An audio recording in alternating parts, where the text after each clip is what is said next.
This session, together with our erudite scholar, Professor Sheikh Isa Ali Ibrahim Pantami. So we're going to begin this session in this way.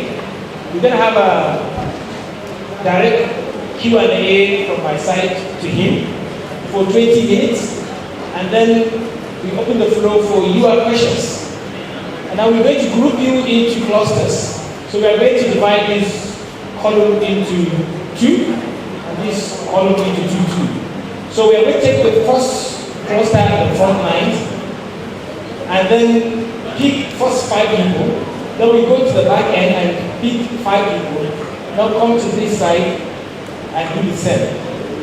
So you have only 2 minutes to ask the professor any question of your choice regarding career development, personal development, personal skills, and anything that will help you develop as a person. So we ask for your indulgence to stick to that 2 minutes. So to begin with, so we're going to utilize this first 20 minutes to ask these leading questions to our amiable professor. Sir, thank you so much for making it to Katsina. I'm sure, like yesterday we had a conversation. You said that's like 2 years since you've been in Katsina town for purpose. Thank you so much for making it. Let's begin with the lessons of your life. I know we read so much about you. We don't want to go into the detail of the story, but what major lessons should we learn from your life? Or what have been the major lessons you learned from your life? Thank you, sir. So, in the name of Allah, the entirely merciful and the especially merciful, I begin by thanking Him for the opportunity to meet once again with you after the opening session for this Q&A and also an interactive session with my respected and noble younger brother, Associate Professor Ahmed Adamu. I pray to Allah subhanahu wa ta'ala to continue to bless his life and make him very successful in whatever he does. As a younger brother to me, I have been with him for a minimum of 13 solid years. And I can say it anywhere, he is among the most productive youth we have, not in Nigeria or Africa, but globally. He is a global icon that we are very proud of. I had a discussion with His Excellency, my colleague and brother, my colleague in university and brother, the governor, Malang Diko Umar Radda, PhD CON, about him in his office and also here during the event. I am excited to hear so many kind words from the governor, and I'm very proud of you. And I pray to Allah subhanahu wa ta'ala to continue to take care of you for us and for humanity. Thank you so much. Your question about the lessons I have learned from my life. Firstly, I can say endurance, patience, and optimism. These 3 things, I learned that as long as you have them, you acquire them, you will continue to be very successful in life. Throughout my career, starting from Tsangaya School, after graduation to primary school, junior secondary school, senior secondary school, higher education, undergraduate, postgraduate, throughout my life, it's all about endurance, patience, and optimism. If you acquire these 3, inshallah, you will be very successful in your life. When the need arises, I will explain further. All right. Thank you so much. Could you be more specific in terms of behavior, rather, or attitude or skills that served you the most? As I earlier mentioned during my presentation, that a human brain can accommodate a minimum of 2.5 million terabytes of data or information. This is a minimum, but maximum capacity, there is no limit. Your brain is limitless. While growing up, initially, my father enrolled me into Sangaya School with the intention of staying there maybe up to around 25 to 30 years. I was able to complete the memorization of the Quran at the age of less than 9. The first memorization at the age of less than 9. With that, he allowed me to get enrolled into primary education. Initially, it was not the plan. And secondly, that provided an avenue for me to continue to excel as a student, one, in Islamic knowledge on one hand, and on worldly knowledge on the other.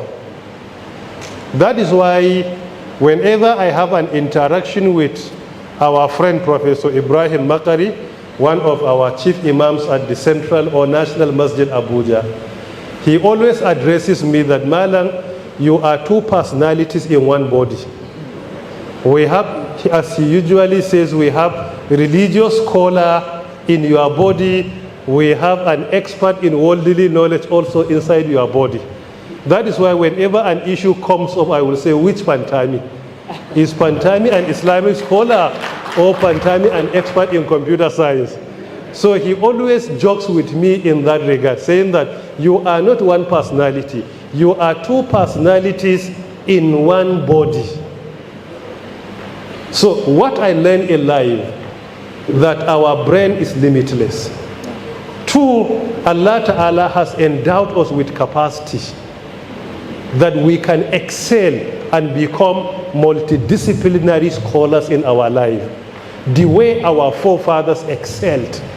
When you read the books of people like Imam Suyuti, may Allah have mercy on him, Imam Ibn Hajar, and many others, you will be wondering about their field of specialization. Why? Because in any field, when they write, they excel. You cannot see that it is a superficial, but rather they will go deeply and explain things in biology to the extent that you will see it is only recently that modern biology, with all the technological advancement, are coming out with some of their sayings and the facts they documented. So what I have learned in life, we are underutilizing our capacity by excelling only in one area in life. We need a new generation of our young people that can excel in worldly knowledge as medical doctors, engineers, lawyers, accountants,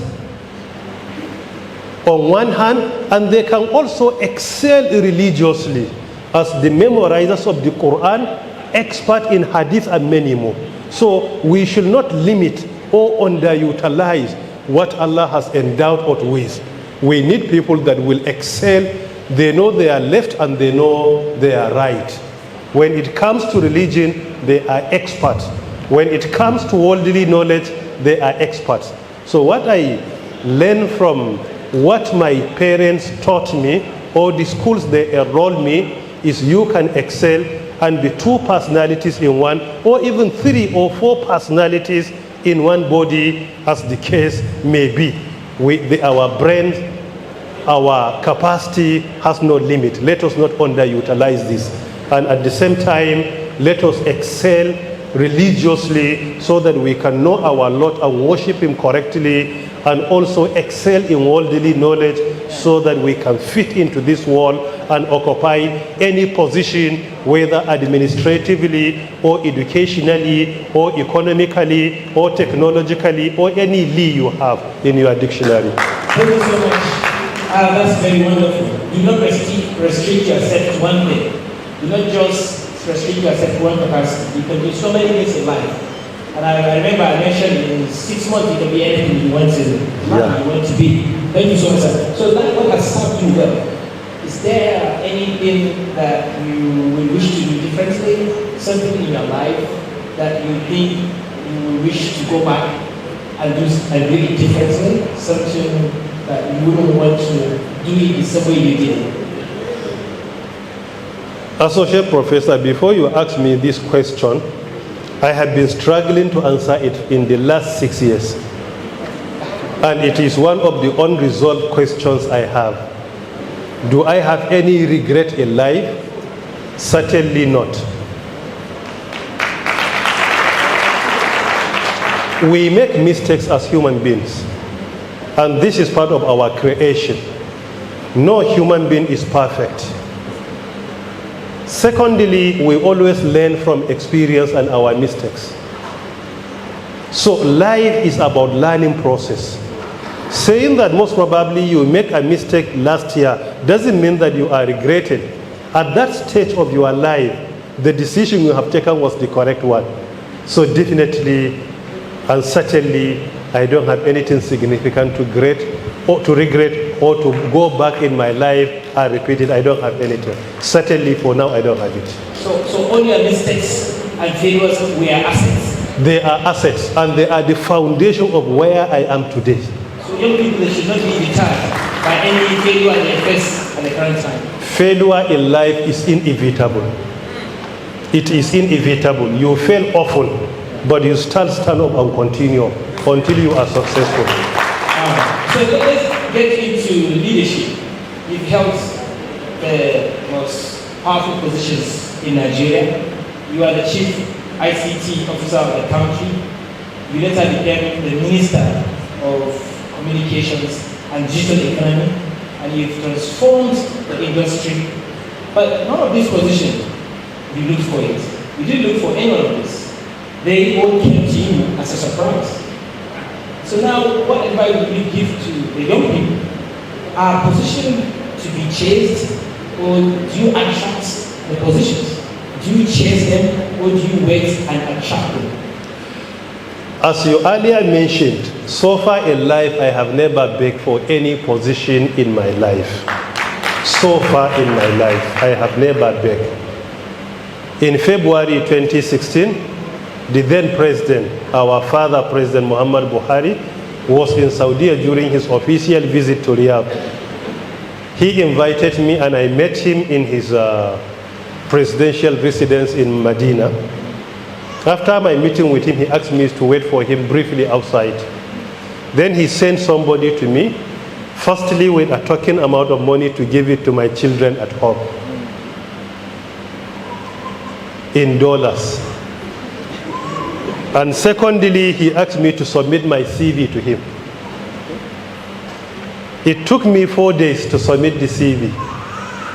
After submitting the CV, the next thing I had was on 26 September 2016, appointing me as the Director General and the Chief Executive Officer of the National Information Technology Development Agency. I didn't know anything. It was even announced, my phone was off after a presentation in a conference like this. So I switched off my phone with my wife, we slept off. When I woke up, I switched on my phone, messages everywhere. It was there I discovered that 3 hours ago I was appointed as the DG. I didn't ask for it. In July 2019, I was in London Business School, attending a course on leading change. My phone was off. When I came out for a break like this break we had, I switched on my phone again. Then I saw my name being congratulated. I was worried. The first one I saw was from a younger brother to my wife, my brother-in-law. He was congratulating me.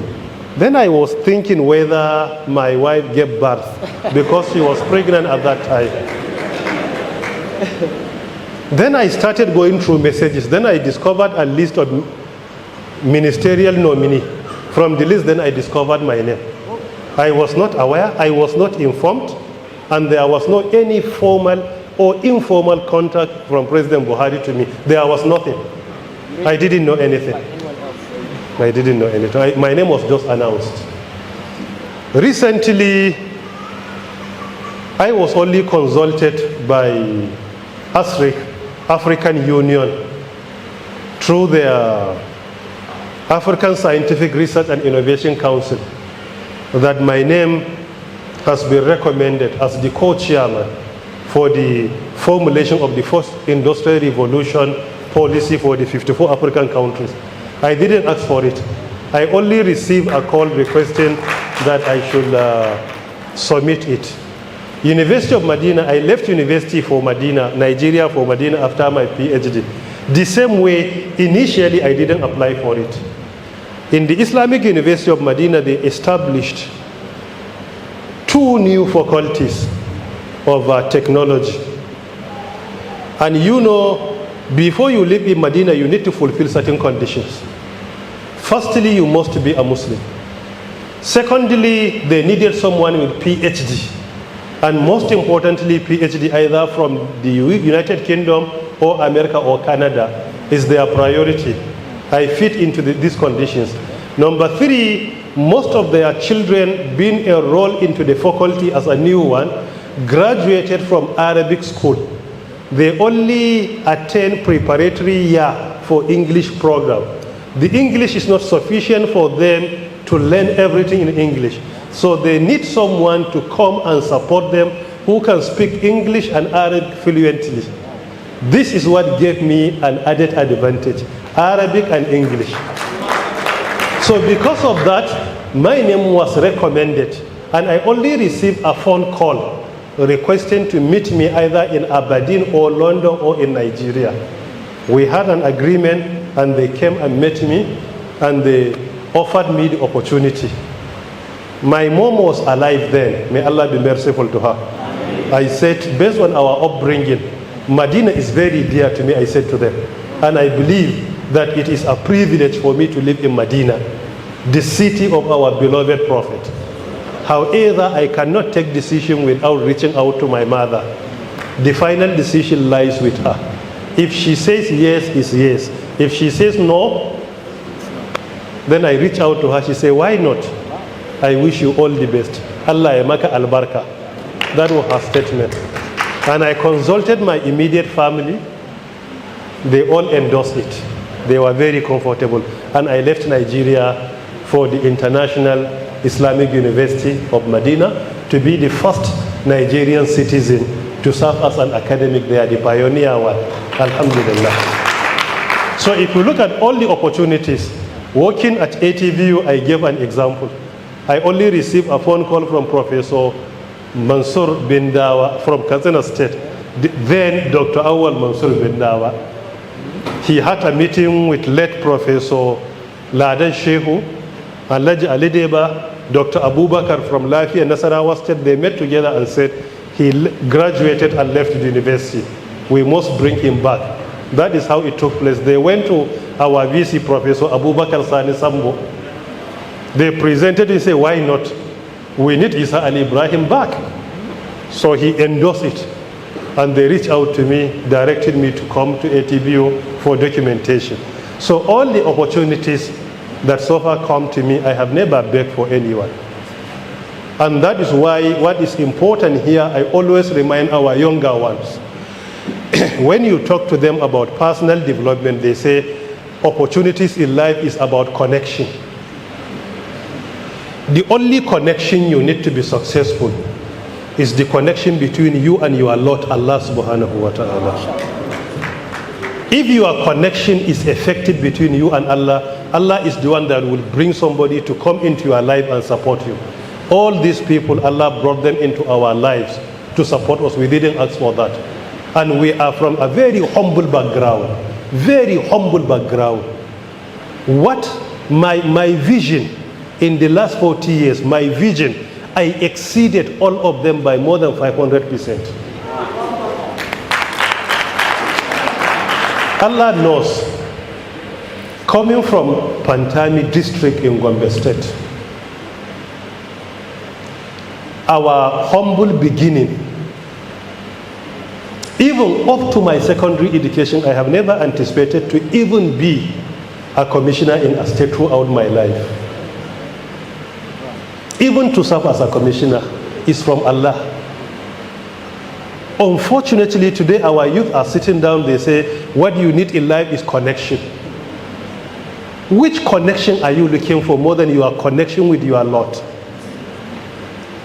The connection you need to be successful in your life is your connection between you and your Lord. Be obedient to Him. Take care of yourself. Continue to excel in social skills, soft skills, technical skills. Build your capacity as a human being. Opportunities will come to you. Allah will bring people that will come and elevate you in life. But you cannot sit down at home and say you are looking for connection. We came from humble background. In the true sense of the word, from humble background. I mean it and I say it. There is no doubt about this. And what Allah did for us, we exceeded even our imagination by over 500% in life. And we didn't even beg for it. We didn't even supplicate for the positions we occupied. Even in our supplication, it was not part of it. Our only supplication is, oh Allah, make us successful in this world, make us successful in the hereafter, take us away from the punishment of the hellfire. That is all. So to me, you have no limit in life as long as your connection between you and your Lord is effective. If that connection is intact, don't waste your time seeking for somebody. You interact with people cordially. You respect your elders. You are kind to them. You interact with people with dignity and respect. You serve your Lord. You build your capacity. Definitely, Almighty will do the remaining for you. So that means you have to attract the positions and success by being all these things you mentioned, connection with God, building capacity, and all these positions will come to you. But what caught my mind was when you said when you are appointed a minister, you were in London attending a workshop called Leading the Change. And you are a master of change, especially when you are at the Ministry of Communication and Digital Economy. You are the one who even cropped the name. Yes. You rename it. And Yes. within 4-year tenure as a minister, you transformed the IT industry entirely. And could you tell us how you're able to manage change, transformational change for that matter, effectively and within short time, especially young people and leaders want to make change very fast. But sometimes come with some challenges and risks. How are you able to manage change? And what advice could you advise the young people making changes in their lives? Bringing positive change in a country like Nigeria is one of the most difficult things to achieve. However, you must remain very optimistic when you are given the opportunity to continue to push and push and push until you attain it. In real sense, I will still take us back to my presentation. These are the skills you need to be successful and bring positive change. Number one, the same with social skills. Social skills, optimism, empathy, and emotional intelligence in managing your lieutenants, communication skills with your leaders and your followers, critical thinking, complex problem solving, thinking out of the box. Absolutely, all the changes we brought in governance are directly related to all these qualities I earlier mentioned. Based on my nature, I am an optimist. No matter how difficult a situation is, you will not push me to lose hope. With all our challenges in Nigeria, in poverty, hunger, insecurity, with all the challenges, I am still very optimistic about our future. However, we need to do two things. One, to stand up and partake in making our country a better place for all. Number two, we supplicate to the Almighty. so that our effort will achieve the desired result. These skills are very important in bringing positive change. Public office, particularly in government, is one of the most difficult places to serve, particularly when you are appointed as a CEO or a minister. When you meet civil servants, we may have some of them here. Apologies to all civil servants here. When you are appointed, they will see you as an outsider. You are here on transit, and it is true. We met them there and we left them there. You are on transit. Secondly, you are an appointee. It's not your career. They are career civil servants. And thirdly, you have superior power over them as their supervisor, even though as a minister, the permanent secretary is the chief accounting officer, not you. You are only the chief executive officer. But as a DG or MD or CEO, you are both chief accounting officer and chief executive officer, both of them. But as a minister, it's only one. So when you are appointed, firstly, what they will plan to do is they will try to teach you, if you cannot beat us, join us. They will start to open the gates of corrupt practices for you. Oga, there is opportunity here and there. When they are successful in dragging you into corrupt practices, they will get one or two strong evidences against you. Whenever you try to bring any change or to intimidate them, they will threaten you with that, not directly, indirectly. If they push you to compromise, they say, no, I'm not interested. PAMSEC will come to you or any director, oh God, there are some contracts. You say, no, it's not my work. We have Procurement Act in place. Contract is to be awarded through due process, competitive bidding. So allow citizens to go and bid through that competition. The law doesn't allow somebody just to bring his friend or relative or his son or daughter or his biological brother to come and do.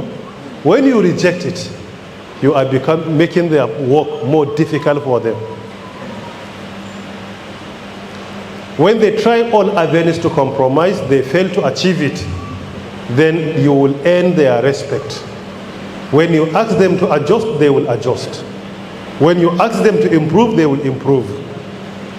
However, at the initial stage, their effort is to make you to join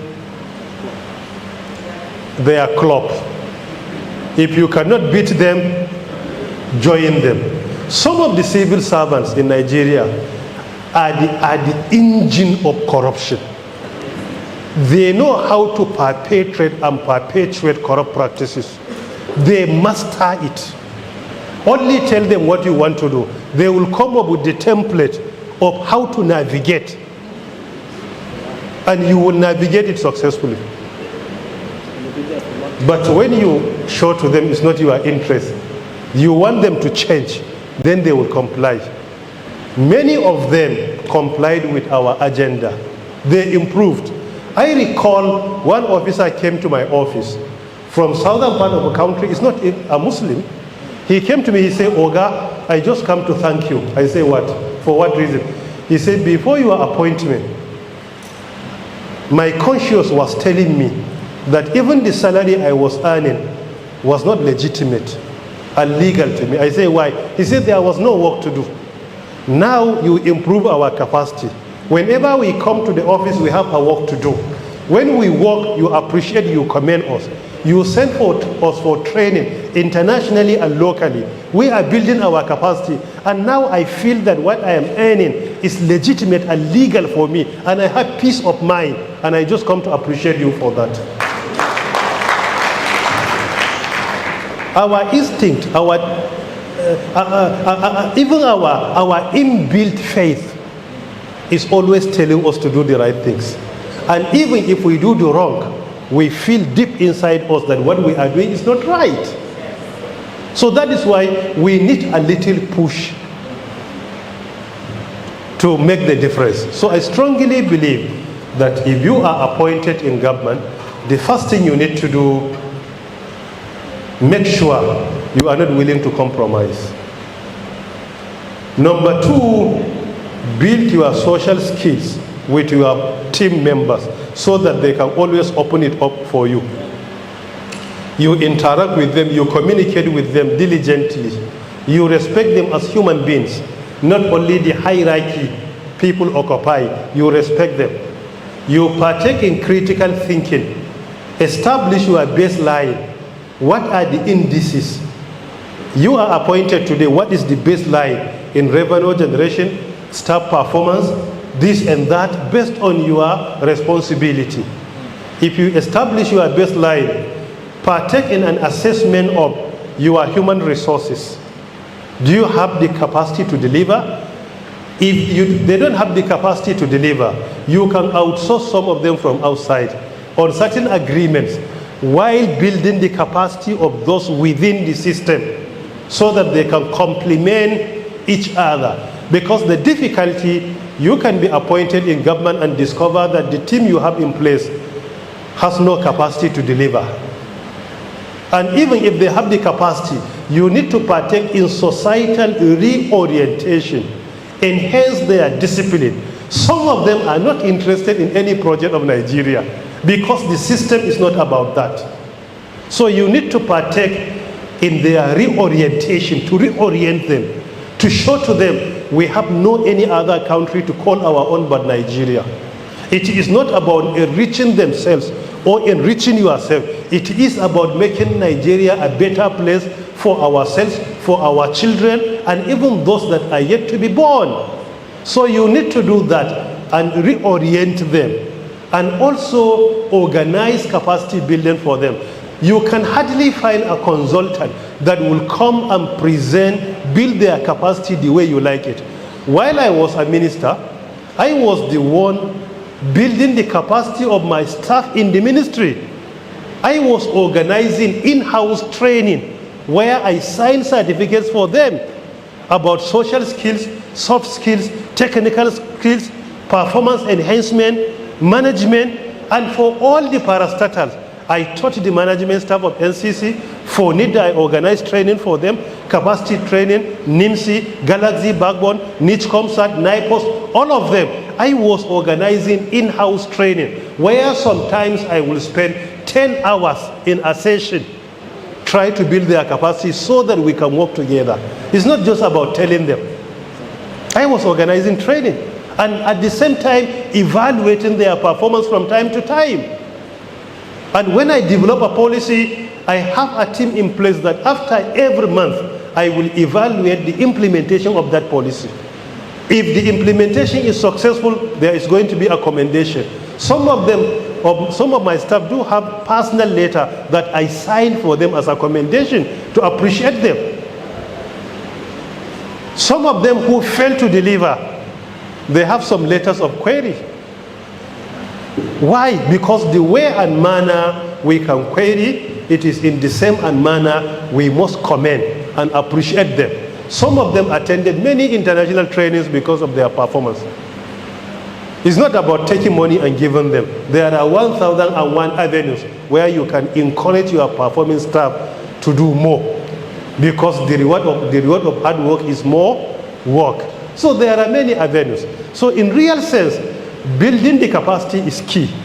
Reorienting them is another very important point. Thinking out of the box is critical. When I was directed to supervise NIMSI, National Identity Management Commission, in October 2022 by the then President Muhammadu Buhari, may Allah bless him. NIMSI was 13 years old at the time I was directed to supervise. And the entire database, 39 million in Nigeria. 39 million, less than 20% of our citizens. He directed me to supervise NIMSI. I only went to him for a briefing. After the meeting, he asked me, whom do you think among your colleagues can be appointed to supervise NIMSI effectively among the ministers?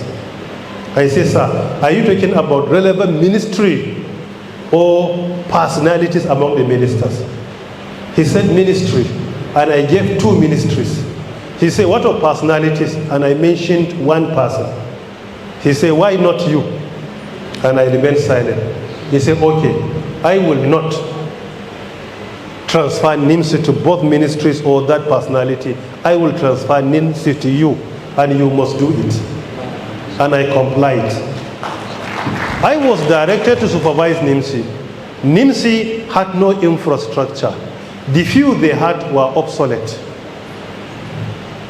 Salary, not encouraging. When I was directed to supervise, some of them as graduates with 7 years or 8 years of experience, with degree, they were earning less than 50, not more than 50,000 naira.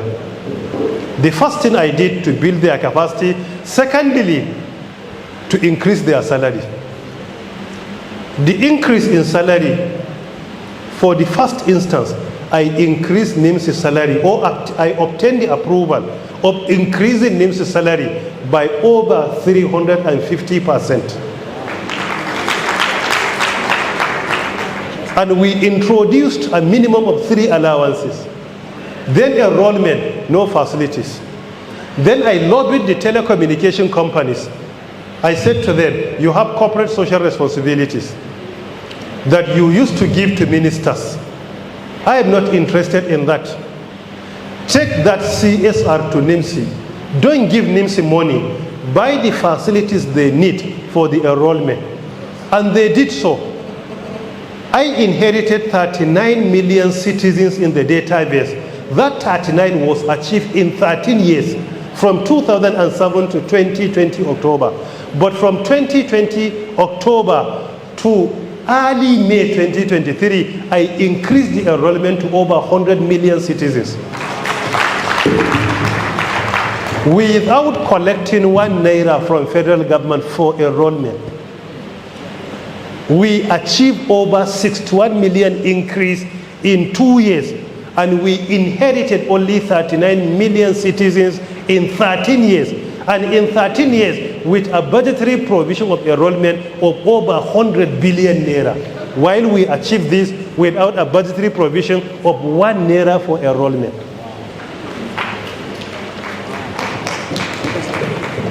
This is only one example.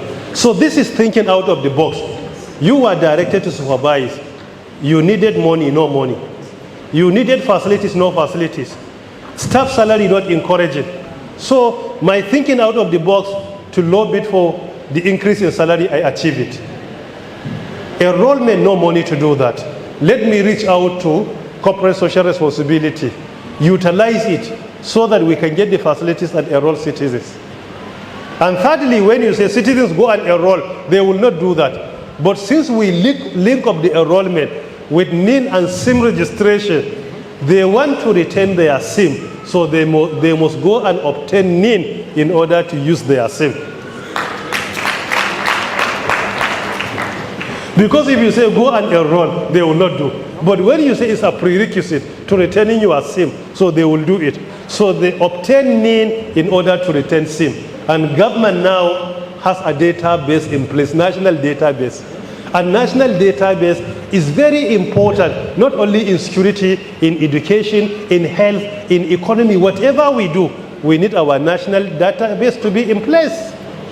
And at least by the time I left office, the database enrollment was over 100 million citizens. All right, thank you so much, sir. I think I have some series of questions, but I will pause here and come back to you guys. That's why we are here. These are the leading questions, but let's share the microphone across. Let's start with this cluster only here.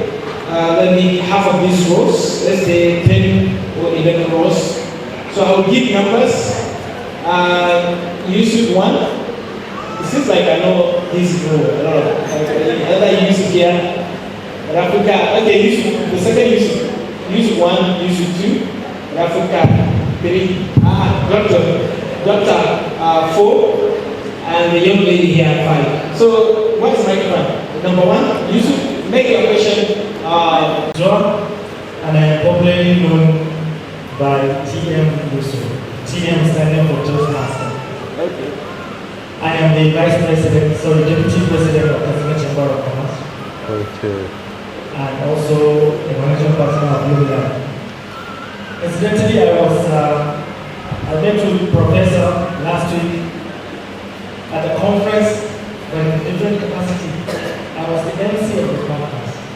Exactly.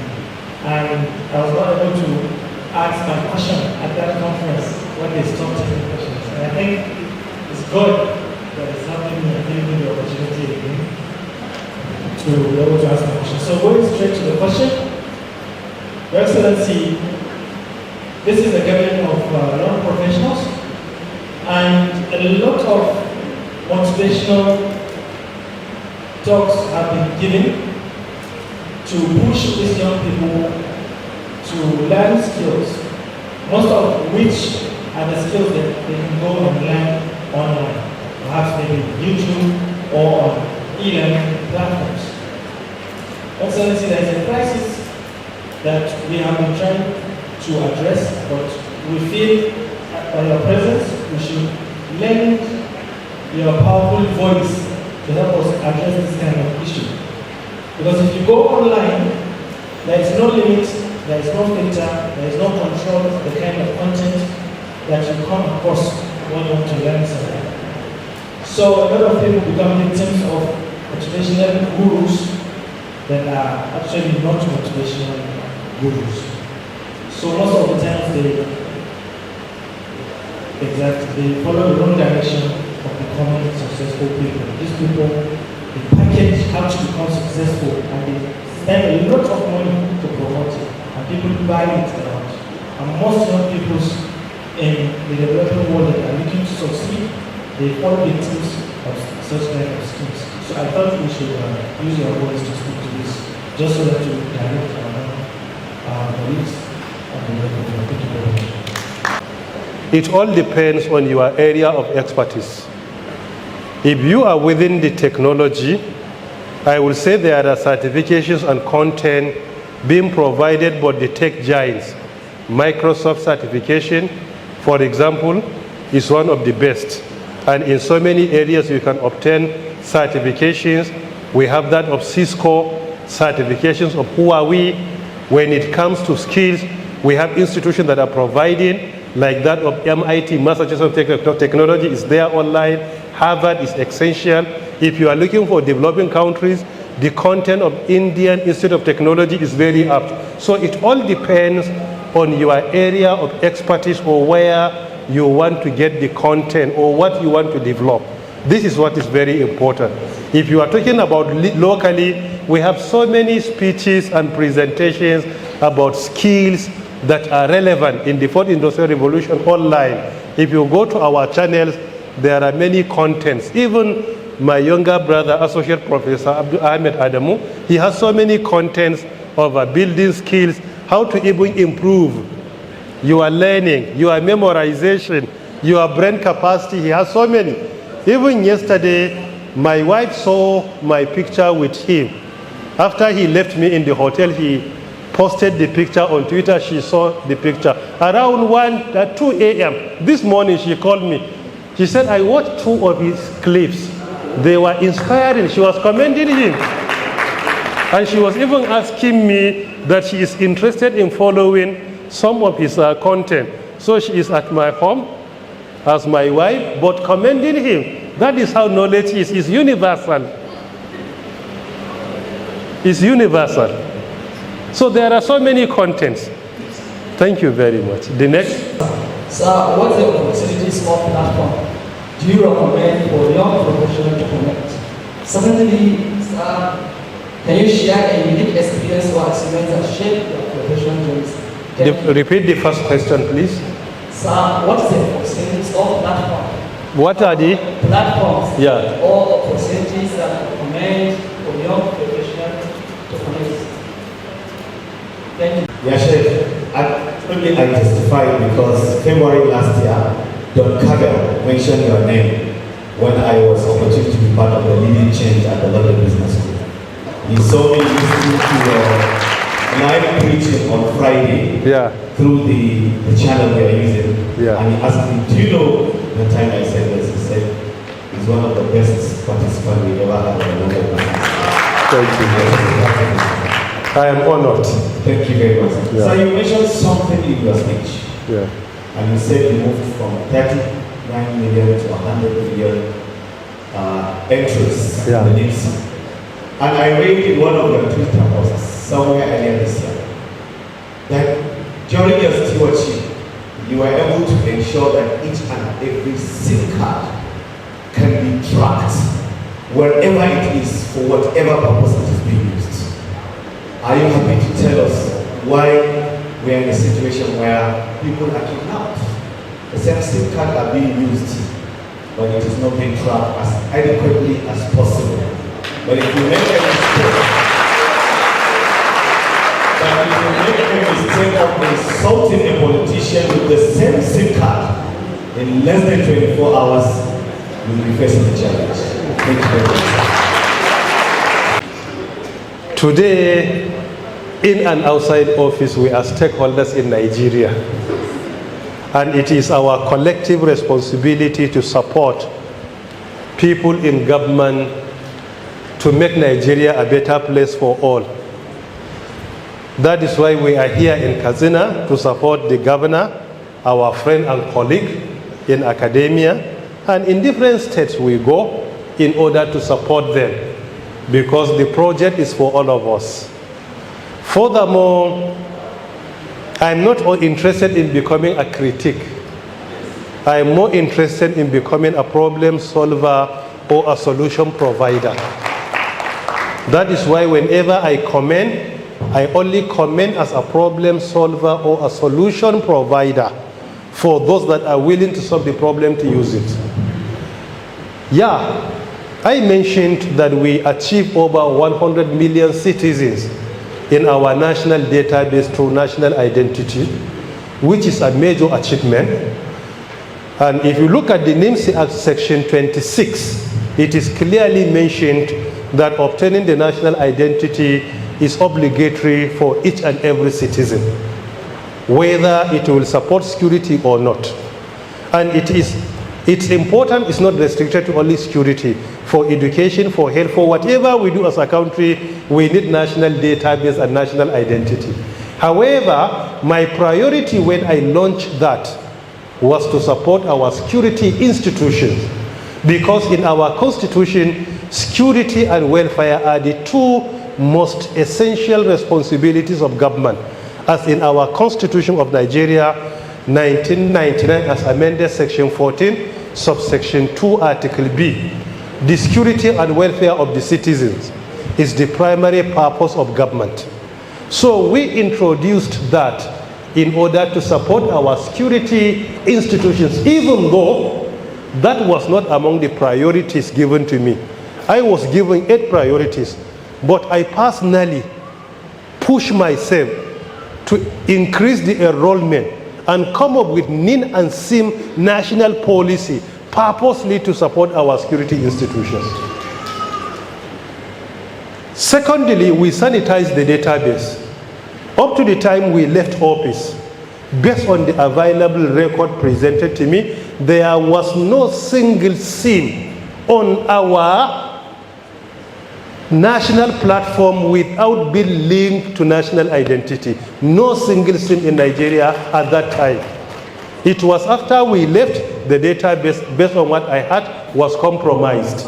And there was a new deadline for linking NIN and SIM. But when we left office, there was no single NIN with SIM without linking to database of national identity, none.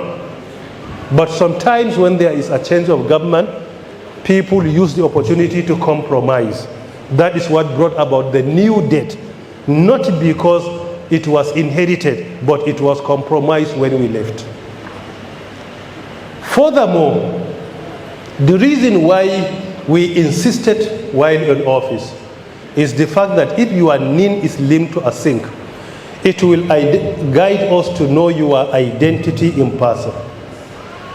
However, criminals, when they kidnap an innocent citizen, they use his telephone number to make phone calls and negotiate for ransom.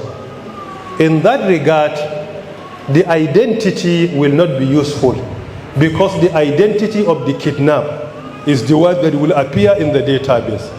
However, with the new modern gadgets and facilities we deployed in 2022, and even some in early 2023, There is no single phone call in Nigeria that will come through our telecommunication network without tracing the location of the caller. Even if his identity is not known, because he is using the SIM of the kidnap, definitely his location is known. If I make a phone call using Ahmed Adamu's phone from here, the database will definitely indicate that the SIM is for him, even if he's not the one making the call. The call is coming from an area that could not be more than 20 square meters. In some situations, not more than 50 square meters. So even if it is a phone call, you will be able to narrow the location to not more than 2 or 3 houses within the neighborhood. And if there is a searching, you will be able to trace who is making the call. Even if it's the kidnapper, you will be able to intercept him. But unfortunately, I don't know. Wallahi al-Azim, I admire the effort of our security institutions, particularly the intelligence institutions like DSS and NIA. I commend their effort because they usually intercept intelligence. But intercepting intelligence is one thing. Acting on it is another thing. Most of the setbacks we are having is not about intelligence gathering. It is about utilizing the intelligence to take action. Furthermore, based on experience with what I did in NIMS of increasing salary, let me give you an example. Government is spending huge amount of money in security. Unfortunately, insignificant percentage is the one that is reaching our security officers that are in the battlefield. More than 90% is on top. Very insignificant is reaching them. You ask a soldier to go and fight kidnappers or terrorists. If he dies today, his entire death benefit is less than 10 million naira. And he has 10 children at home. Who can sacrifice his life for 10 million naira? Wallahi, in some situations, they are getting less than 2 million naira as the death benefit. No any diya, no any compensation. If he dies, nobody will take care of his family. The system is not effective to take care of his family. Who is willing to go and sacrifice his life while his children will also be out of school because of that sacrifice? We must work on the system to the extent that whatever is budgeted will reach the people in the battlefield. If they die in the battlefield, the system must take care of their children from where they are until they graduate from university. If they are into business until they are successful, as long as our system will not take care of the families of those sacrificing their lives to protect our country, then definitely we will continue to have many setbacks in our security architecture. And there is no doubt about this. Whatever is budgeted, there must be a close supervision that it will come down to the people in the battlefield. And they should be the highest earner. They should be the highest earners in Nigeria. People that are putting their lives in the line. In the front line, they should be the highest when it comes to, if not salary allowances. If you are in Zamfara or Sokoto or in Katsina in the battlefield or in Borno in the battlefield, at least on a daily basis you should be given a DTA per day as an allowance. If you are DTA when you travel, if it's 50,000, you should be earning 50,000 after every 24 hours in addition to your salary and your statutory allowances. And when you die, the system must take care of your family, all your family members. With this, millions will sacrifice their lives for Nigeria. As long as the system fails to take care of their family, definitely less than 1% can persevere to sacrifice their life for the country. I think this is a very important area, security, especially in the States. But how do you balance if you're giving them more money for being on the security front lines?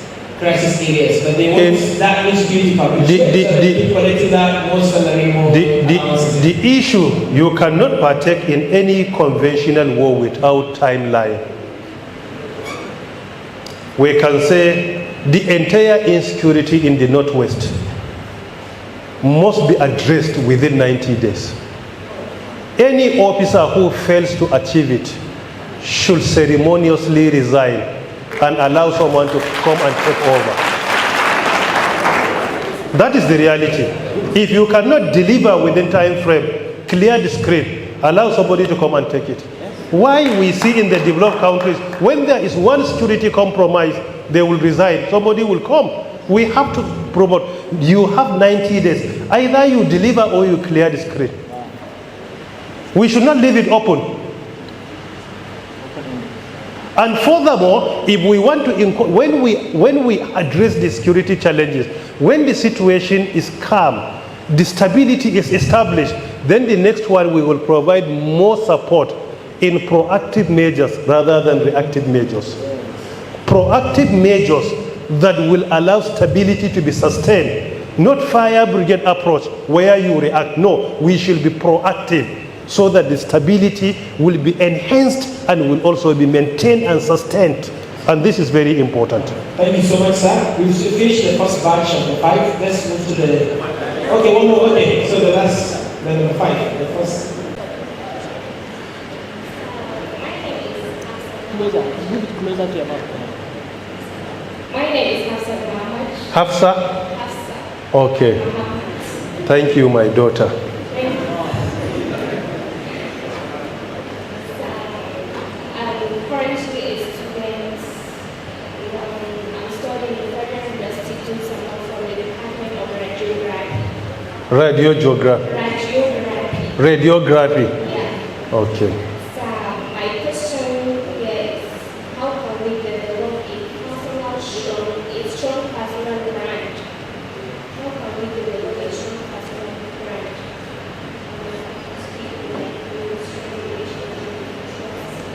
Brand of what? What you want to manufacture or you want to develop?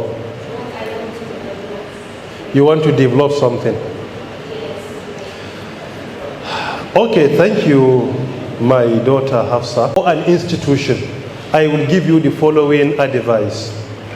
Number 1, get your mission statement right. Your mission statement should be present tense, what you do every day. And it should be very brief and concise. Number 2, get your vision statement right. Your vision statement should be future tense, where you want to be with the company. You do your mission to arrive at your vision. It should also be very specific, very brief and concise in words and comprehensive in meaning. Number 3, establish some core values that cannot be compromised in any situation.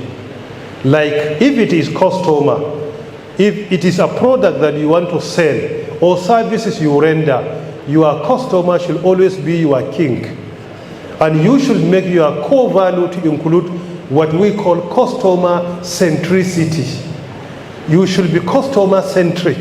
Whatever you do, your priority should be your customer. Your customer should be served diligently and effectively. And also you should include long-term thinking. Long-term thinking is key. When you are successful today in your brand, tomorrow you will be challenged by other brands. So you should partake in long-term thinking where you think on behalf of your customers, you provide what they need and what they want before they realize that they need it or they want it. You provide for them. These are some of the initiatives. Number 4 as well, at the initial stage of your brand, making profit should not be your priority. You can hardly achieve a strong global brand with an intention of making profit at the initial stage. When the brand is accepted, profit will come automatically. So profit should not be the priority. Your primary aim is your brand. Secondary aim is profit. When the brand name is achieved, then the profit will come automatically. Most importantly, your core values should not be compromised in any situation. When that is done, your brand is going to be global. The same with the global brands we have today, that we are so much addicted to them. Thank you so much. Amina. Okay, Amina. These days, it's more about, anyway, business as it is, or creating a brand. That the most important aspect there is marketing. And then, what is the implication of this marketing that we do on social media as a Muslim woman? What is its implication? Is it okay to come out and show your face? Is it okay to do voiceover and all those things? Merciful to her. I have tremendous respect to any female who shares the name of my mother. Based on my upbringing, I hardly mention the name except when it becomes necessary. Anyone bearing that name is my mother. Even among my children, my daughter bearing the same name, her name at home is Mamana. Any person bearing the name of my father is Babana. That is our upbringing. So, my mother, this question requires at least an hour for me to speak on. Due to the tremendous respect I have for you, I will answer briefly and also allow you to liaise with Associate Professor Ahmed Adamu so that I can give you an avenue for more engagement and guidance, inshallah, on how to be successful, particularly because of that name you bear. It's because of the name. People bearing the names of our mothers and fathers are not treated equally, including those bearing the name of our teachers, particularly the teachers who taught us the glorious Quran. Any person bearing that name is in a class of his own. Please bear with me if you don't share the same name. Anyone want to change their names? but we respect human beings in general, but they have specific and special recognition when it comes to interaction with them. Digital marketing is key, as you earlier mentioned. And this is one of the reasons why MIT is very successful as an institution. Massachusetts Institute of Technology in the US. Their global GDP, the serial entrepreneurs of MIT, in 2016, the collective GDP of their serial entrepreneurs was more than the GDP of India as a country, with a population of 1.3 billion people then. Almost 2 trillion US dollars. And one of the most effective strategies they deploy is digital innovation and digital entrepreneurship. In their digital innovation entrepreneurship is all about online marketing, what they call innovation-driven enterprises, IDE. So I strongly agree with you that digital marketing or online marketing gives you that global visibility. It allows you to have global visibility. Whatever you share online can be seen, can be patronized from any part of the world. Particularly today, we have so many ways of shipping what you purchase from one part of the world to the other. Amazon is an example here in Nigeria. Konga, Jumia are good examples of online marketing. In addition, when it comes to that one, firstly, to protect yourself, even if it is allowed, it is not necessary that the entrepreneur is the marketer. You can appoint a marketer. That marketer can be a male that you feel is comfortable to do it for you, because it's not necessary that you should be the one marketing your product. You can employ someone to do it for you. It is an avenue. When it comes to your voice, as long as you speak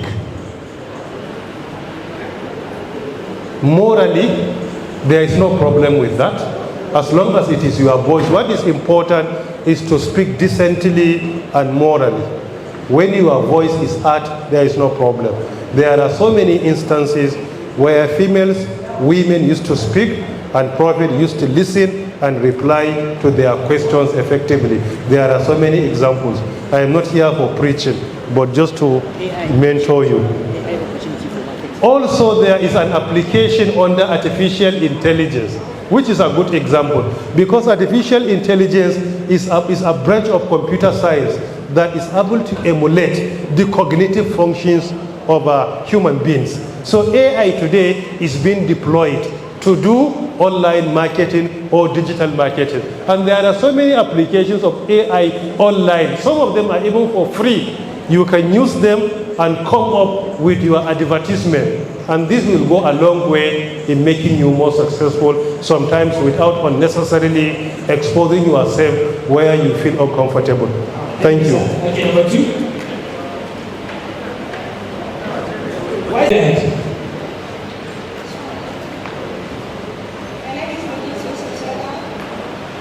Can you push it close to your mouth? My name is I'm actually a business of fabrics and oil. So my question is, I'm interested in cryptocurrency. Please look at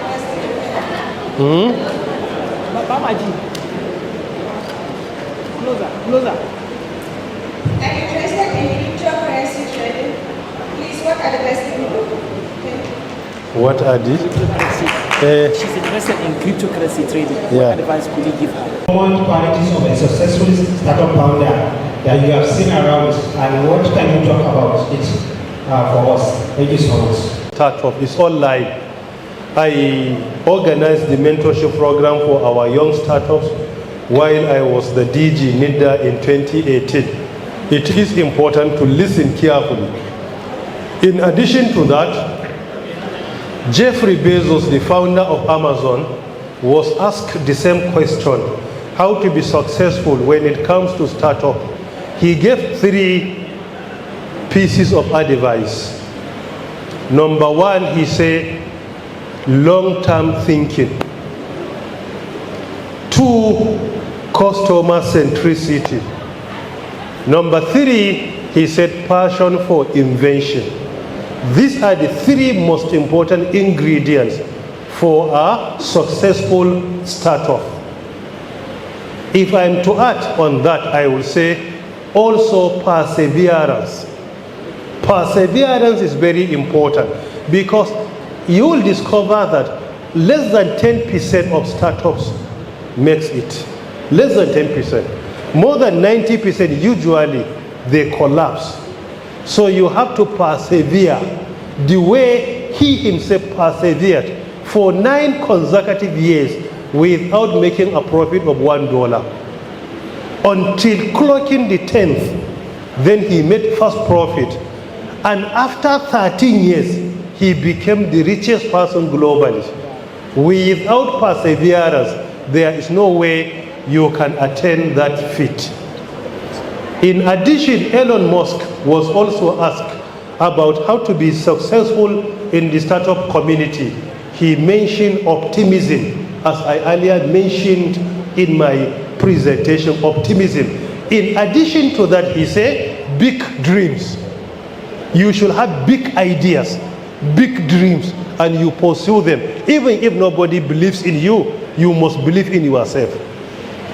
And this is another important point.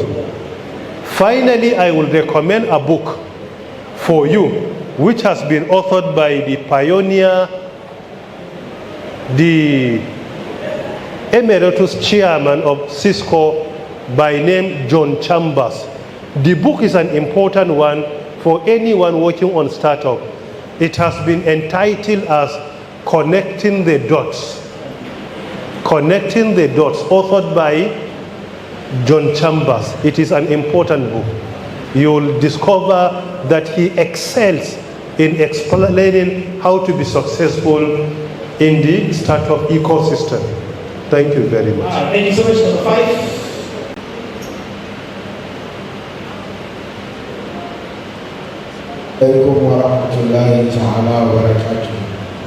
My name is Ibrahim Maaz Dankama, popularly known as Comrade Ibrahim Dankama.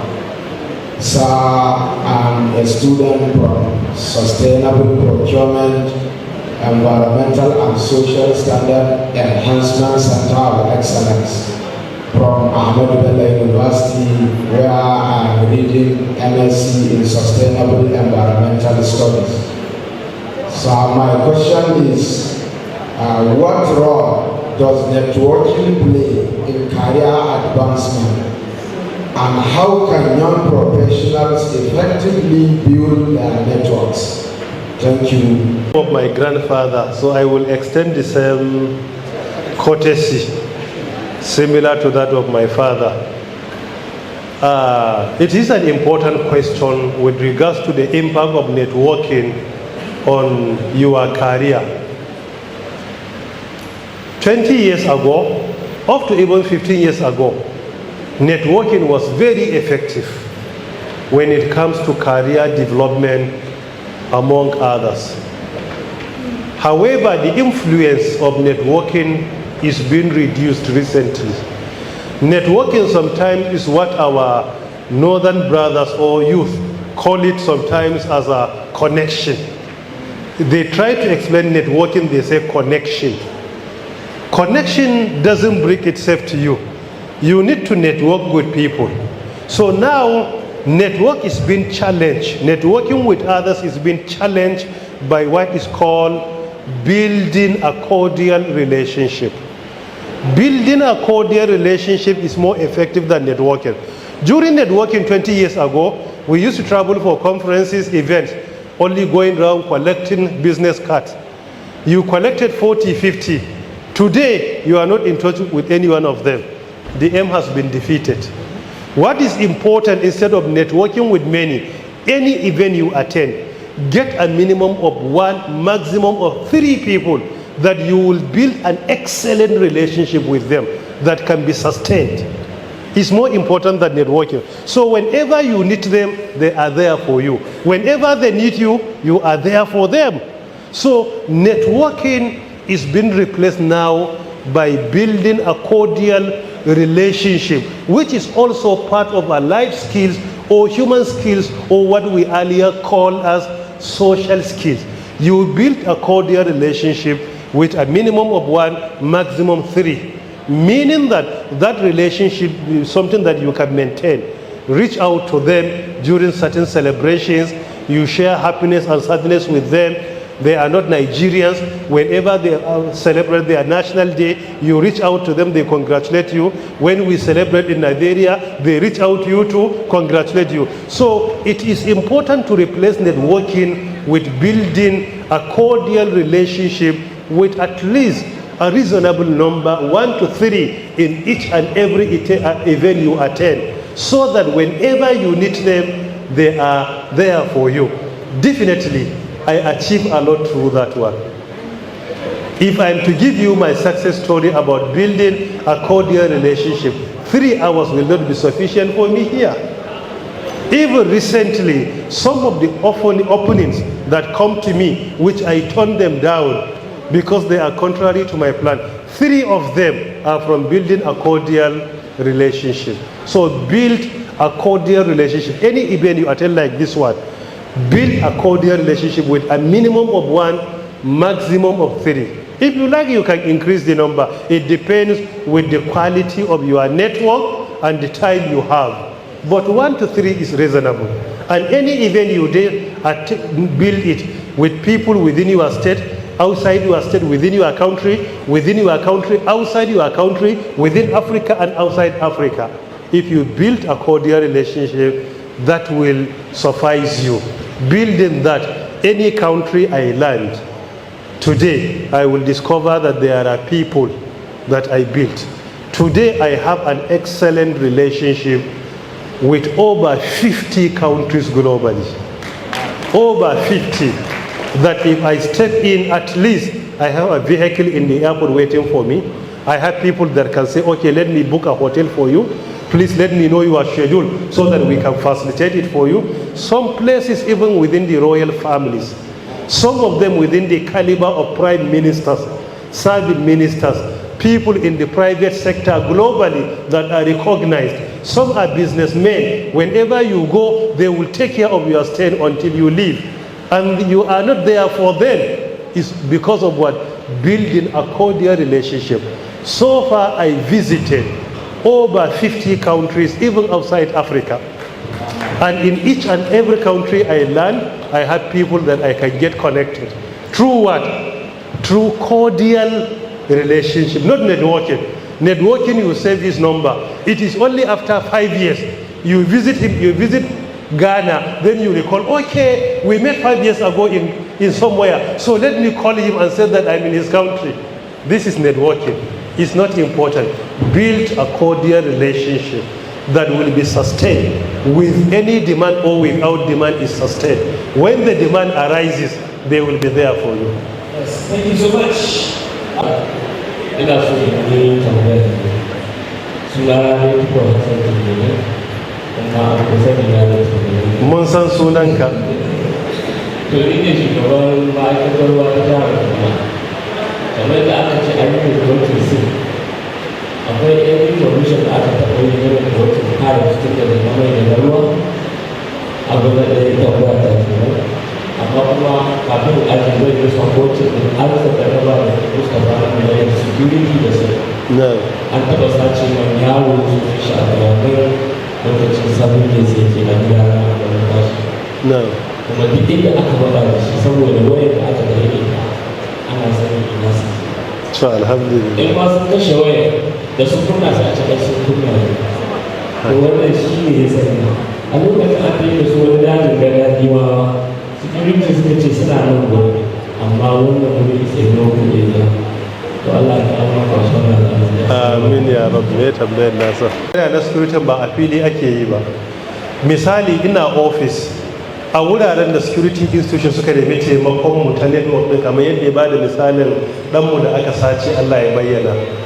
Akwai instances da na sani sun fi guda 30. Dukkaninsu babu wanda aka nemi gudumawar mu faɗi inda ake buga wayan ba mu faɗa ba ko ba a kama wanda suke yi ba. So akwai misalai yadda muke lamentin din sannan akwai kuma success story da yawa. Ɗansa da aka sace ɗanmu misali ne. So akwai inda kuma ana aiki da su abinda muke roƙo shine a ƙara aiki da wannan na'urorin. Kuma yadda ya faɗan wurare da dama masu laifin suna shiga jami'an tsaron sukan ji tsoron su shiga shi yasa ake cewa no go area. Me yasa ake jin tsoro? Saboda system din bai dauki nauyinsu su sadaukar da rayuwarsu ba bayan su na iya lalacewa.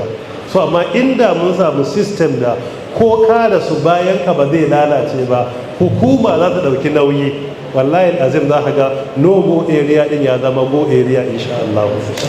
So number 2, ni ma zan yi tambaya ta da Hausa. Na farko ne ina ma fatan alheri Prof, kuma dalilin ka sa min kayi encouraging ina gaskiyar magana yanzu ina karatu kan cyber security. To alhamdulillah. So tambaya ta a nan shine akwai littattafai waɗanda because online nake yin su na samu wasu certificate din ma, so akwai wasu littattafai waɗanda za aka yi recommending wanda dai in particular aka yi recommending wanda za mu iya amfani da su wurin haɓaka wannan karatu da muke yi. Dalili kuwa duk abin da na saurara kan shi ya sanya kawai na tafi na yake shawara kawai in tafi ne ko a cyber security. In akwai littattafan me sunansa muna bukata insha Allah. Assalamu alaikum. Malam Muhammad o Malam Muhammad Halliru Kofar. Wannan ma'aika ga babban suna ne. Na farko ina gode wa Allah da ya sa na yi influence da ka gaje ka fara karatu na cyber security. Ina matukar farin ciki da kuma gode wa Allah subhanahu wa ta'ala akan haka, kuma ina encouraging da ka ci gaba da yi. Gabanin na baka shawari akan littafi, abinda na kula da shi a experience na cyber security, hands-on training da certifications are more important a cyber security than the theoretical aspect da ake karantawa a littafi. Akwai world class certifications a cyber security wanda idan a yau ka yi su wallahi a cikinsu akwai wanda a duk shekara kana iya samun albashi da allowances da ba zai gaza dala 150 ba a shekara. Kaga dala 100 kadai kana maganar miliyan 160, ga kuma rabin wannan 80,000 kana maganar miliyan 240. Certification suna da dama. In ka shiga YouTube channel da ke mai suna na, akwai presentation da na yi akan mentorship na cyber security da building a successful career a cyber security, duka na fara bayanai a kansu. Ban kammala ba, amma series din zai ci gaba insha Allah. In kana following za ka ji na gaba, amma akwai inda na kira sunayen su duka certifications din da cewa ka neme su, saboda karancin lokaci ba sai na maimaita ba. Na biyu, hands on training yana da muhimmanci. Akwai misali platform da ke koya maka hands on training da ya dace ka riƙa yi tun daga basic stage zuwa intermediate zuwa advanced. Akwai platform da yake free ne, farkonsa in kai nisa za ka ɗan fara biyan ɗan kuɗi kaɗan. Akwai mai suna try hack me, TRYHACKMI,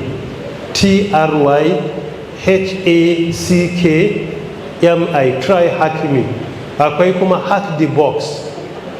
Waɗannan platforms guda biyu suna baka hands-on training, za su baka matsalan irin penetration testing, ka yi ta struggling ka ga yadda za ka yi compromising system, kana yi ana elevating ɗinka, kuma suna nuna maka position ɗinka a duniya yanzu a wani level kake, har ka shiga top 20% a duk duniya. In ka shiga wurin insha Allah ta'ala ka gama nasara. Cikin wata ɗaya za ka shiga top 50% a duniya a wata ɗaya. So daga nan za a ga tafiyar ta dan fara dan wahala, amma in ka daure a cikin shekara ɗaya da rabi za ka shiga the best 15% a duniya ga baki ɗaya. So waɗannan platforms ɗin na fi encouraging matasa su shiga ciki su koyi hands on, sannan su yi enrolling a cikin certifications da muke da su. Idan aka yi waɗannan insha Allah ta'ala opportunities a duniya sai wanda ka zaɓa. In kana so sai ka dawo Makka ko Madina ko Riyadh ko Jidda ko Dubai ko Ajman ko Sharjah ko Doha, ana baka naira miliyan 250 miliyan 300 a wata duk sati ka shiga kai umra ka fito.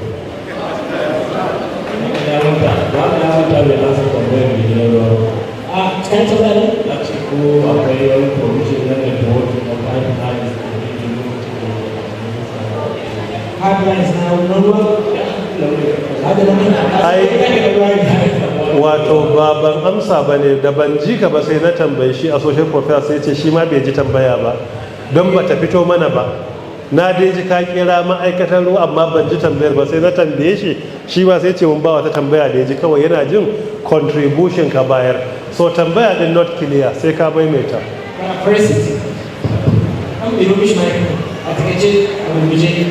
Saboda an fara jin yunwa kuma da ake tambaya a nan shi ne pipelines mafi da sauransu da ake yi wanda ke za a gwamnatance mun muna so mu yi mai tuni ma'aikata wanda na sanin cewa akwai na mai da already existing ko na da any provision ko wanda aka yi ko wanda ake shi ne because mu ana so da wani abu maganin gwamnati kamar cewa ake yi wannan ko zuwa a ganin da ke kai da ana da wani sati ba a fara cikin gida da tsari a tsarin kuma insha Allah.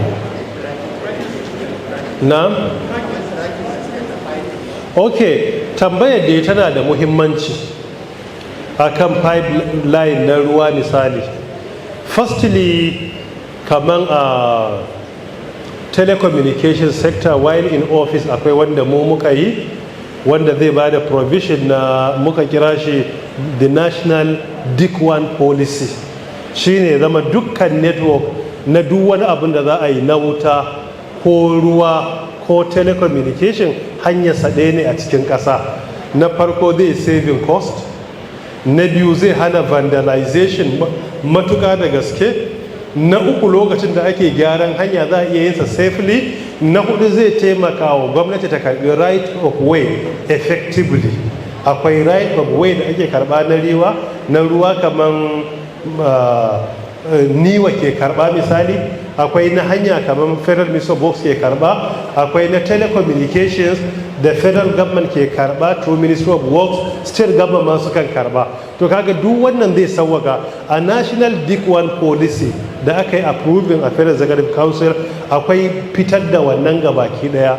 Mu kamar a cikin Abuja an samu ikon implementing ɗinsa significantly, har ma the former FCT minister Malam Muhammad Musa Bello daga Adamawa bayan an kammala har yayi waiving right of way gaba ɗaya na shekara 2 kyauta ne fi sabilillahi.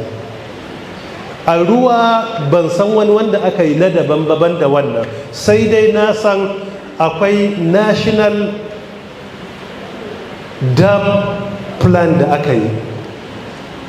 Wannan da aka yi a cikinsa akwai National Council on Waterways in Nigeria, kuma daga ciki akwai provision na manajin dukkan ruwa da ke gudana ko a dam ne ko a pipeline ne ko abin da ya kama da haka. A ƙarƙashinsa aka yi wani council a 2022 being chaired by the Vice President of Nigeria. Sannan commissioners in charge of water resources or environment are members of the same council. Unfortunately, ba a sake tuno maganan policing ba sai bayan jarrabawan da ya faru na Alau Dam wanda ya affecting garin Maiduguri da kuma Jere local government, wanda suka rasu Allah ya ji kansu ya kuma kiyaye faruwan wannan council din. Dukka wannan tsare-tsaren ka'idan ya dace zama karkashin wannan council din ne, amma dai ba da labarin zaman council din a watannin da suka gabata, kuma most probably irin ku members ne a council din. Thank you so much. Number 3. Assalamu alaikum. GSM specialist and skills acquisition facilitator. My question is, let's go to Martin. I will turn back to Moses for That's kind of sweet. You have talked about brain capacity. I like that. Ai hausa yanzu ba a iya hausan sai an sa turanci, shine hatsarin. Duk yadda ka ba da awa ne ba mai iya hausa bai sa turanci ko indirectly ba, sai mutanenmu na ƙauye ko waɗanda Allah ya sa ba su yi boko ba, amma mu da aka sa boko a jikinmu baya yiwa. So you talked about brain capacity. Please, Madam, what is the secret that one can be able to tap into that capacity of the brain and make the very best use of that particular brain? And my second question is about the Web 3. I'm into mini apps and Telegram lines because I've seen opportunities there that I can be able to explore. What light can you shade on that aspect, sir? Thank you very much. Tambayar brain capacity na yi magana ba sai na maimaita ba. Ya za ka yi pushing ɗin ka yi utilizing, har ga Allah su ne bayanin da muka yi ta yi a nan wurin na ƙoƙarin optimism, dagewa akan critical thinking, dagewa akan complex problem solving, magana akan perseverance da aka yi, magana akan consistency and constancy before you attain optimism. Hard work yana da matukar muhimmanci in kana son ka yi ƙoƙarin excelling a rayuwa. Hard work yana da matukar muhimmanci. Shi yasa nake cewa a cikin presentation na, duk wanda kaga an ce wane ne yau, kar ka bincike yadda ya hana idonsa bacci. Bayan mun kammala haddan Qur'ani a tsangaya, muraja'a kawai muke yi. Akwai lokacin da muke bacci a masallaci a anguwarmu. Na taba yin kwana 360 ban kwana a gidan iyayena ba, a masallaci nake kwana ina muraji'an Qur'ani. Babu filo, babu katifa, kawai taburma ce da za mu yi bacci mu tashi, ta zana fiskar mu kaman kanurai. Astaghfirullah, akwai kanurai su yafe ni da Allah, na tuba in akwai kanurai su yafe mu. Haka ake ta yi sosai da hard work. Dole sai mun tashi mun yi ko me kake so a rayuwa, sai ka zama hard worker matuka da gaske. Sai kana da mujahada, ba wai da bacci muke achieving ko ba, sai da hard work. Har a yanzu mun gode wa Allah na abin da muka yi a rayuwa. Duk waɗanda suke aiki da ni za su tabbatar maka, in dai ba wai tafiya ne na gaji ba ko kuma rashin lafiya, har a yanzu bana baccin awa 4 a rayuwata. Up to today bana 4 hours ina kwanci. A mafiya yawan lokaci bana baccin minti da har na yi sallar asuba. in na ɗan kwanta sai da ɗan hantsi zuwa wani lokaci in tashi na fita. Amma ina tuna in banda jiya da na zo Katsina na kwana 6 da suka wuce ban tuna ran da na yi baccin minti ɗaya gabanin sallar asuba ba. Ina da rubuce-rubuce da nake yi, ina da karance-karance da nake, ina wallafa fefofi, ina da presentations da dama a duniya, ina da books da nake publishing, wasu na addini ne wasu na boko ne, kuma ina buƙatar kyautata alaƙa tsakanina da wanda ya halicce ni. So bacci ba nawa bane. Wani lokacin na kan kwanta in na yi baccin daga isha zuwa asuba minti 60 ya ishe ni, sai kuma watakila 8 na safe da ɗan ƙara awa ɗaya in gata ya mun yawa na samu ƙarin awa 2 sai na yi wanka kuma na fita.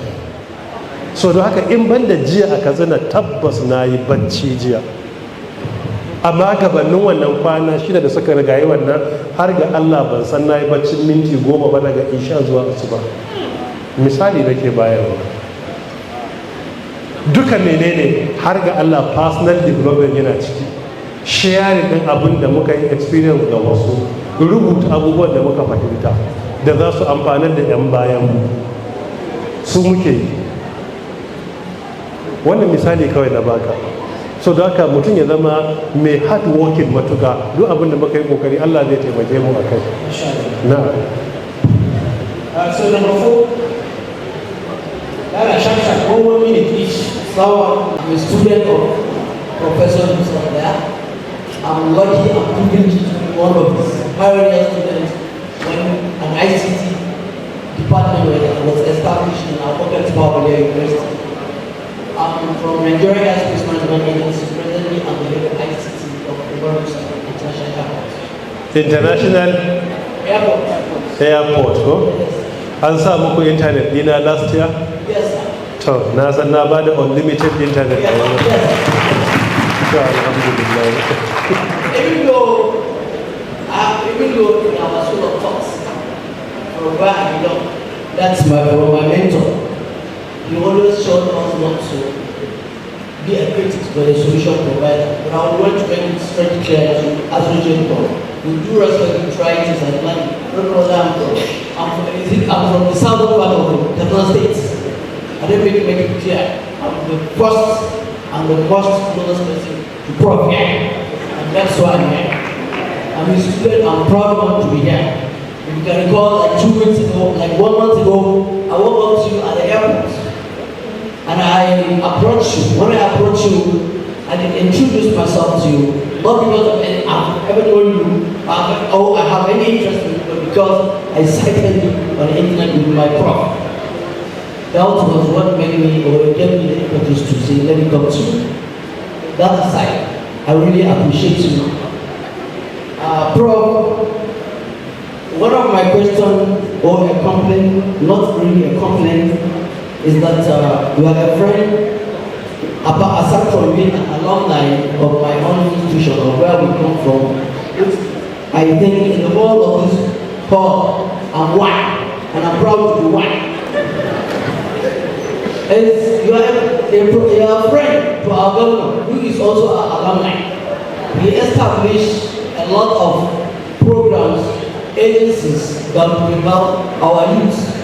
But unfortunately, from what I saw coming back here, those things are not really utilized or they are turned to be a sort of political issue. For example, the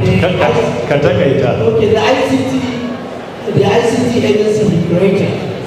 I remember when you were in Linta, you created a Center for Innovation, AI, robotics, and all that. You had a program where we call Startup. In Katsina State, we have an institution called Institute of ICT, They come for IT to me. From what you taught us, I can still remember talking of 2 decades ago, you taught me. Those students, up to now, they can't have that skills that you always emphasize on, which I later realized was essential of what you have provided on us. I would want you to advise our governor that he should please reject that agency to, like I have 2 or 3 things, like in startup programs. Ka takaita. Okay. Programs. In kana son yin wani lecture sai su shirya maka time ɗinka, my student. To ya isa haka. Shi ɗan uwa associate professor yadda kake ɗalibi na shi ma ɗalibi na ne. Ka ɗauka a haka ya isa. Na yadda da cewa kayar da kai a ATV shi inda Allah ya ƙara fara kaddara muka haɗu ba a nan ba ne a Ingila ne, kuma since then nake ƙaunarsa kuma nake faɗan alkhairinsa, kuma I am very proud of him a cikin tsayin ƙannanmu irinsu muke gani ya zama mu ga future na Nigeria is bright insha Allah ta'ala, full of ideas. So akwai anything da ya faru kar a Myself, I'm so much generous and appreciative. To ya isa haka. Please encourage us, our people. Ya isa ni nake responding, ku karbi mic din ya isa haka. Haka da kake yi ban koya maka ba aji. Ba zai ina ba da amsa kana magana bai daga part of discipline. Ai ni na saurare ka kayi naka. Na biyu duk abu da na gani a Katsina shi malam Diko ko yana so ko baya so mai daɗi ko mara daɗi ina gaya masa. Ai zaman mu na amana ne. Kuma ni ma yana gaya mini. Mun haɗu for the first time 29 years ago. Kuma a 29 years ago din nan ba a taɓa losing contact ba, har ya dawo gida ya yi aiki a banki, ya yi chairman na local government, har ya shiga siyasa, ya zo ya yi chief of staff a state level, ya tafi DG Smedan ya zo gwamna, ba a taɓa rabuwa ba. So da haka ko ba komai ai kusanci da shi ya sa ya dace in san activities ɗinsa. Kusanci na da shi alaƙar ta wuce na zo public ina ba shi shawara. In na kira waya zai ɗauka, in ya ga miss call zai kira ya ce aka maka da ya haƙuri ban san ka kira ba ɗazu. Mahaifiya ba lafiya ina ci wanda ya kira ce ai addu'a Allah ya bata lafiya. Wanda ke sharing jinyar mahaifiya da kai ai an riga an zama 'yan uwa. Ina bin dukkan activities ɗinsa. Duk ɗan adam tare yake bai cika 10 ba. Mafi ƙanƙanta sofa ban san gaba ba a abubuwan da ya initiating a first year in office duk tsananin mutum zai iya bashi a kan initiatives ɗinsa. Ya bude institutions, ya ɗauko mutane da dama masu capacity ya yi appointing, ya ɗauko matasa ya ba su portfolio mai kyau. One of them is one of my mentees, ya rasu Dr. Shamsu daga Malumfashi, wanda ya hatsari Allah ya gafarta masa. Yana cikin effective yara matasa da muke very proud of. Allah komai Allah ya yi daidai ne, Allah ya ɗauki abunsa. Muna roƙon Allah ya yi wa zuriyarsa albarka, ya kuma ba wa iyayensa ladan haƙuri. Waɗannan misalai dai duka ya zo ya yi. Yanzu misali associate professor ya initiating wannan take gwamna na gaya masa ya ce min ina zaune nake ce min ai Ahmed Adamu ya zo da idea, gashi dai matashi ne amma full of ideas, yana da initiative. Shi ke gaya mu, ni ba ya fara gaya bar ba. Ya ce yana zuwa da shi, na ce go ahead kawai mu je muna ciki. Ya ce kaga kanmu ya yi zafi yadda ka faɗa a lecture, ba komai muke tunawa ba. Idan matasan sun tuna suka kawo mu pushin ɗinsu kawai muke yi. Ya bar duk abin da yake, ya mai da program ɗin state event, ya kuma ɗauko cabinet ɗinsa ya zo ya zauna. Kuma tun da aka fara a kammala yana wurin. To sai mu yi commending abin da ya na alkhairi. Muna iya ga kuskure nasa da na kuma kowane shugaba, amma duk mutumin da muke da direct contact da shi ba ma fitowa ko muna ba shi shawari in public. Muna rubutawa mu tura, wani lokaci mu kira a waya mu yi. Ina zaune a nan wurin, akwai gwamna ma daga kudu ne, na gaya mar wani abu na kuskure sai ya turo min sako da Allah na ba shi 1 page advice. A nan nake zaune na yi directing wani ɗalibi na ya yi capturing idea a 1 page, ya turo. Komawa bayan lecture na yi forwarding wa gwamnati ga abin da kake nema. To wanda za ka tura mar sako ya nemi ƙarin bayani kai za ka zo public ka yi magana ba za a yi ba.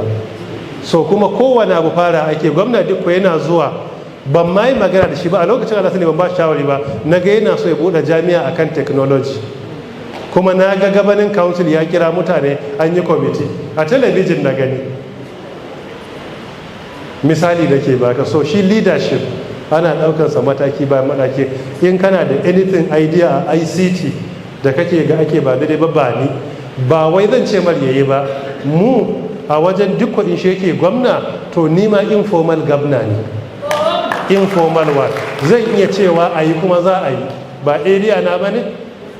To muna da abokanai a cikin gwamnoni irin dukko, irin zulum, a leadership din sun mun gabar na muna hanawa, zan iya kiran ko kwamishina ce kaza ba daidai ba ne, wanda ya musu na hada shi da mai gidansa.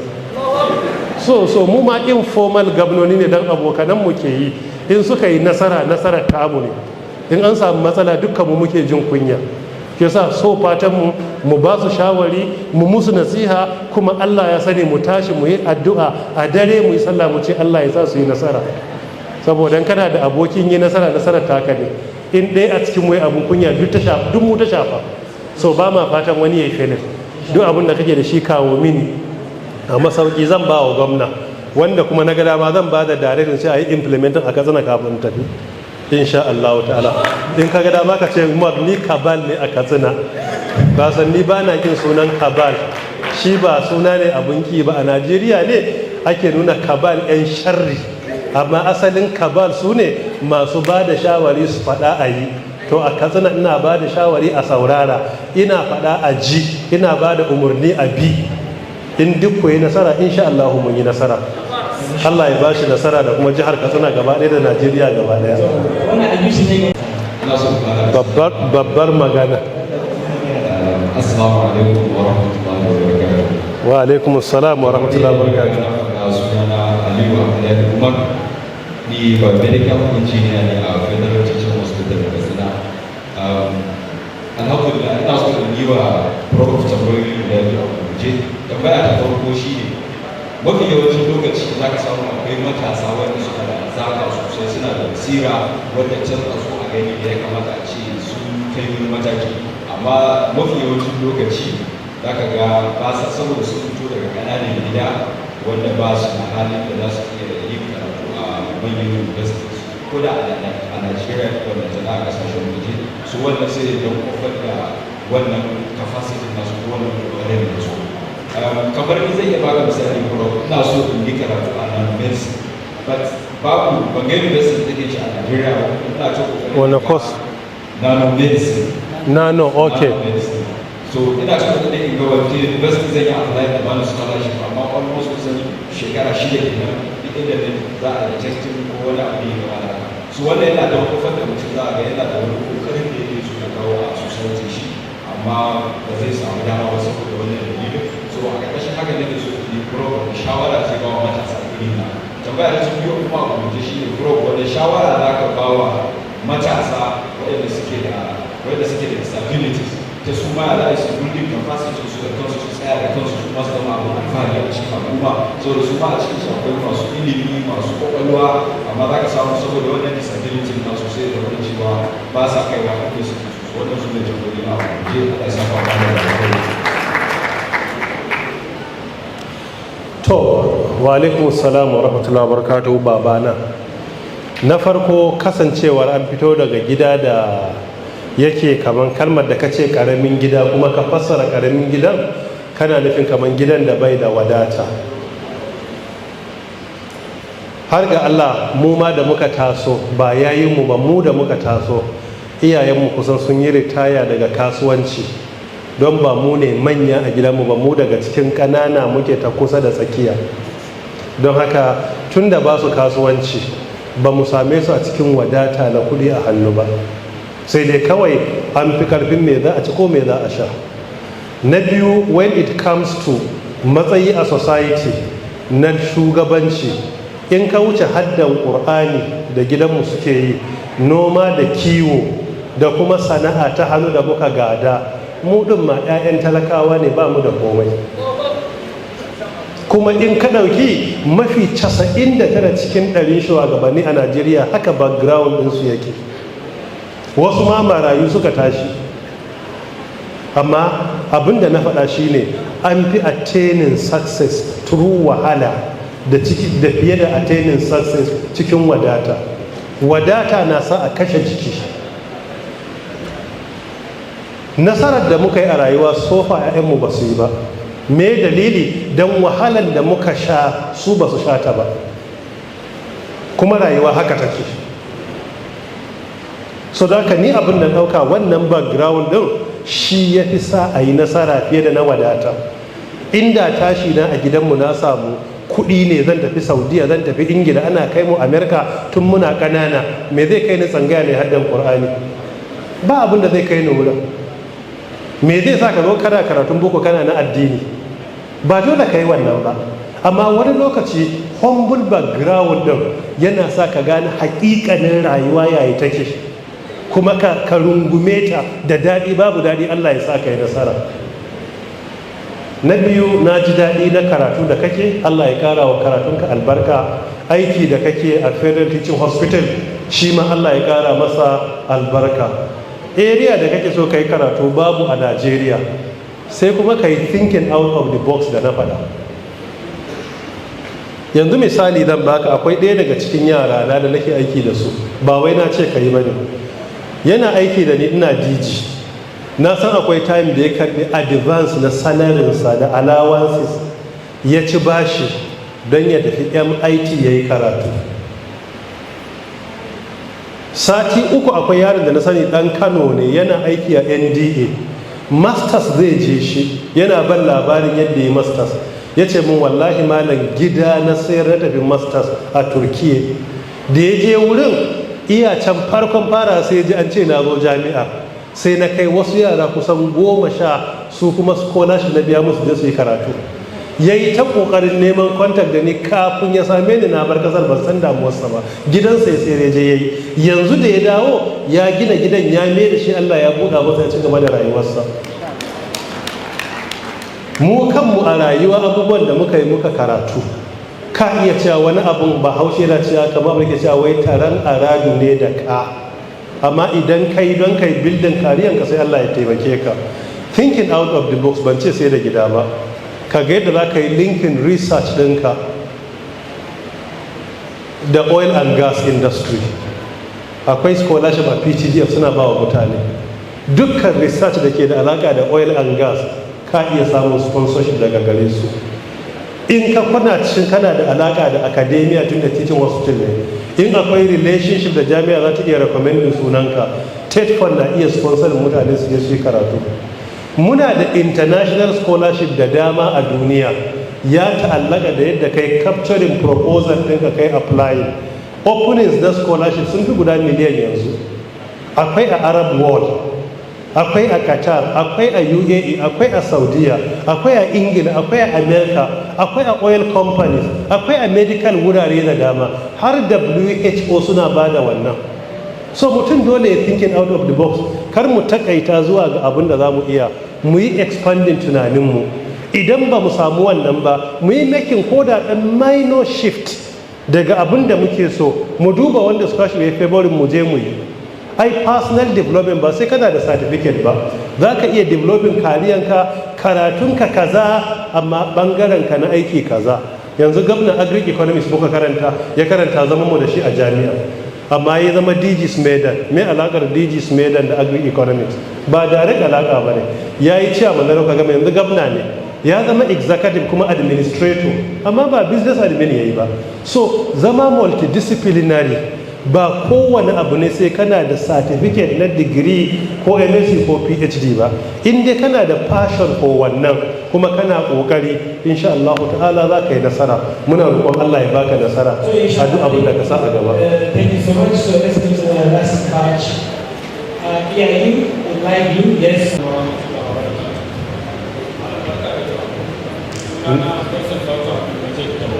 Speak louder. Sunana Faisal Fatima Majid Daura. A da lokacin da ana karatun gudu da wata rana za ka tafi kana so da ta so da ce assalamu alaikum. Ina ji. Ka sa ɗaki fa. Ka zo ka da roba sai ka ci. Sai na zo muka gaisa na kai lorin Desmas dina. Ce wannan wane ne mai ce sunana Faisal. Ce kuma da Faisal na gode sai nake. Malam yana da tambaya ne a game da abin da yake ya shafi kai. rubuta a data da turanci. How will AI make impact in health sector as it is involving almost all jobs? In what way will a health worker update his career to correlate with AI to avoid being left behind? Sai kuma tambaya ta gaba shi ne akan opportunities musamman na kasuwanci. Yawancin mu matasa muna da ideas daban-daban sai dai babu means da za mu iya executing wannan ideas musamman mu a jihar Katsina da muke samun institutions da dama daga state government daga federal government kamar yadda da ake railway ila akwai hanyoyin da matasa za su iya amfana da shi sun kowa yana da yin ideas na shi amma dai ila hanya da kuma means da zai iya executing wannan da ya ba wa salamu gaisa ko to Allah ya saka da alkhairi da ziyara. Na biyu, AI yadda za mutum zai AI ba ta dauke aikinsa ba lokaci da zan amsa wannan da tsawo. Ina da YouTube da na yi a matsayin artificial intelligence challenges and opportunities, tana nan online ka saurara. In general abin da zan baka shawara a kai shine dukkan wani mutum da ke aiki, musamman aiki na office ko a kamfani, ya koyi application na AI a areansa. In kwa ba haka ba, nan gaba wanda ya iya AI a wurin zai iya raba shi da aikinsa da izinin Allah. Kamar yadda da tashin mu ai babu kwamfuta, ba ma ganinta, duk wani abu da typewriter ake yi. Daga baya kwamfuta ta zo, sai zama sakatare su koyi aiki da kwamfuta. Wanda ya iya sai bar typewriter ya hau kwamfuta, wanda bai iya ba kuma ya bar sana'ar gaba daya. To haka AI yake. Kamar yadda mai typewriter ya haƙura ya koyi kwamfuta, to kai ma sai ka yi makin wannan shift din, paradigm shift. Ka duba AI. In kana education ne, akwai AI in education. In ba haka ba, yaran ka sai su yi ta aiki da chat GPT suna maka submitting homework da assignment, baka sani baka dauka so suka yi. Komai yanzu yara sun iya yi, kai baka bar san iya ba, an barka a baya. Lokacin da muke undergraduate, a kodan da suke sun tsufa har professors ne ko email ba su da shi. To system din yanzu bai goyi bayan haka ba, dole sai ka tafi da technology a education, a health, a administration, a human resources, a kowane area kake. Dole area ka, you must master AI. The application of AI in that area is critical. Magana na ƙarshe, kuna da idea da yawa amma ba ku da masu tallafa muku. Wani tallafawa da kake nema shine tallafawa na Allah. Ya baka lafiya, ya yi ka dan adam ba dabba ba. In jari kake nema, ni na yi kasuwanci kuma har yanzu ina kasuwa, amma abinda na fahimta shine ba a ba wa mutum jarin fara kasuwa, sai dai a ƙara masa jari. Ran da zan fara kasuwa, abinda na tambayi babana ya ban kuɗi, ya ce je ka nema. Gona muka share, muka je muka yi noma, wasu mu suka samu buhu ɗaya, wani buhu ɗaya da rabi, wani rabin buhu. Muka sai da buhu. Na fara zuwa wani gari wajen gwamna sunansa daɗin kowa, ina siyo shinkafa na kawo Gombe ina sayarwa. Na je da siyo shinkafa buhu 2 buhu 3 na kawo na ajiye, bayan sati a sai a haɗa mun kuɗin na koma. Da haka na fara, ba wanda ya bani. Abinda na sani kawai shine in ka fara noman ana iya taimaka maka da taki, amma duk wanda ya zauna ya ce yana da idea a bashi kuɗin jari, ko ka bashi kuɗin kashewa zai yi. Me yasa muke cewa wai dukiyar gado ba ta da albarka? In ta halal ne tana da albarka. Me yasa take watsewa? Saboda wanda aka ba wa gadon bai san wahalar neman ta bane, sai ya watsar da ita. So ka'ida, kai za ka tashi ka nemi jarin. Wanda ya ga zai taimake ka, in ya ga kana kokari sai ya kara maka. Kana neman jarin 10,000 sai ka nemi 2,000, 3,000 kana struggling, sai ya kara maka 4,000, 5,000 sai ka ci gaba da yi. Ai gidansu Alhaji Aminu ɗan tata yana cikin gidan da suka fi kowanne arziki a tarihin Najeriya. Akwai lokacin da muke magana da shi, tambaye shi, Alhaji ya fara kasuwanci, mahaifinka tun da a West Africa ya ga kowa kuɗi jari ya baka? Sai ya ce min, wallahi malam bai bani ko kwabo ba. Da na same shi in ce ina neman jari, sai ya ce ba haka ake kasuwa ba, kai ka je ka nema. Ya ce kwari na tafi, in tona rijiya ta ruwa, ina sayan alo, ina sawa ruwan na kwantawa. Masu sayan kaya sukan zo da raƙuma daga Nijar zuwa Kano, ina shayar musu da raƙumansu a kwari, suna ba ni taro da sisi. Da wannan na samu jarin kasuwa na fara, amma babansa a lokacin duk West Africa ba mai kudinsa. So ba a koyan kasuwa wai ka zauna ni muna da idea amma ana mu jari, shi wanda zai baka jarin waye baki jarin. Dukan mutuwar zuciya ce ta matasa, sai su dauka wai duk wanda ya nasara a kasuwa kawai ci ma zaune ne, ba haka ba ne. Sai ka yi yunkuri ka tashi, Allah yake tallafa maka. Mutane sun taimake mu a rayuwa da yawa, amma yunkurin da kake yake encouraging ɗinsu, baka nemi taimakon ba wani ya taimaka maka. Amma ba zai ka zauna a gida har kawai kira ka ce zo in baka jari ba, ya ga kana kokarin ne, kana struggling, shi ya zo ya taimake ka. Ina undergraduate in kan sayi gida na yi renovating na sayar, ina sayan fili na ci 100,200 na sayar. Rayuwa ta tilasta muka yi wannan, ba wani ya koya mana ba, ko ban taba zuwa gaban wani roƙi jarin ba, amma kuma da yawa ma sun ban kudinsu in saka a kasuwancin da nake yi. Shi mutum ke cewa ga kudi na rike muka sa a kasuwancinka, don ya ga kana yi yana so ya taimake ka. So sai ka tashi ka nema, ka je ka share gona, go into digital agriculture, ka fara ka nemi jari daga gona.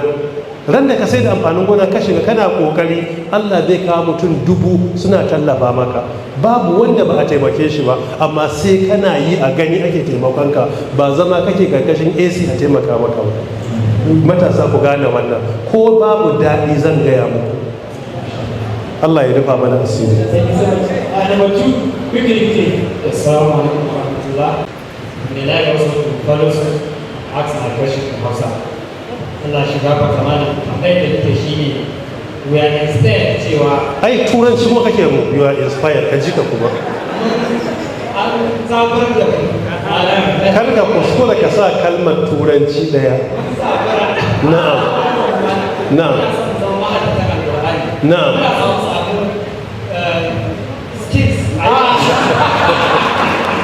muna so mu samu kwarewa. Na'am.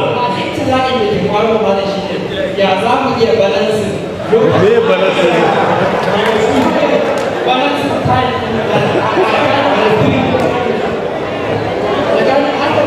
Me sunansa? Koyon sana'a da kuma ban ji ba.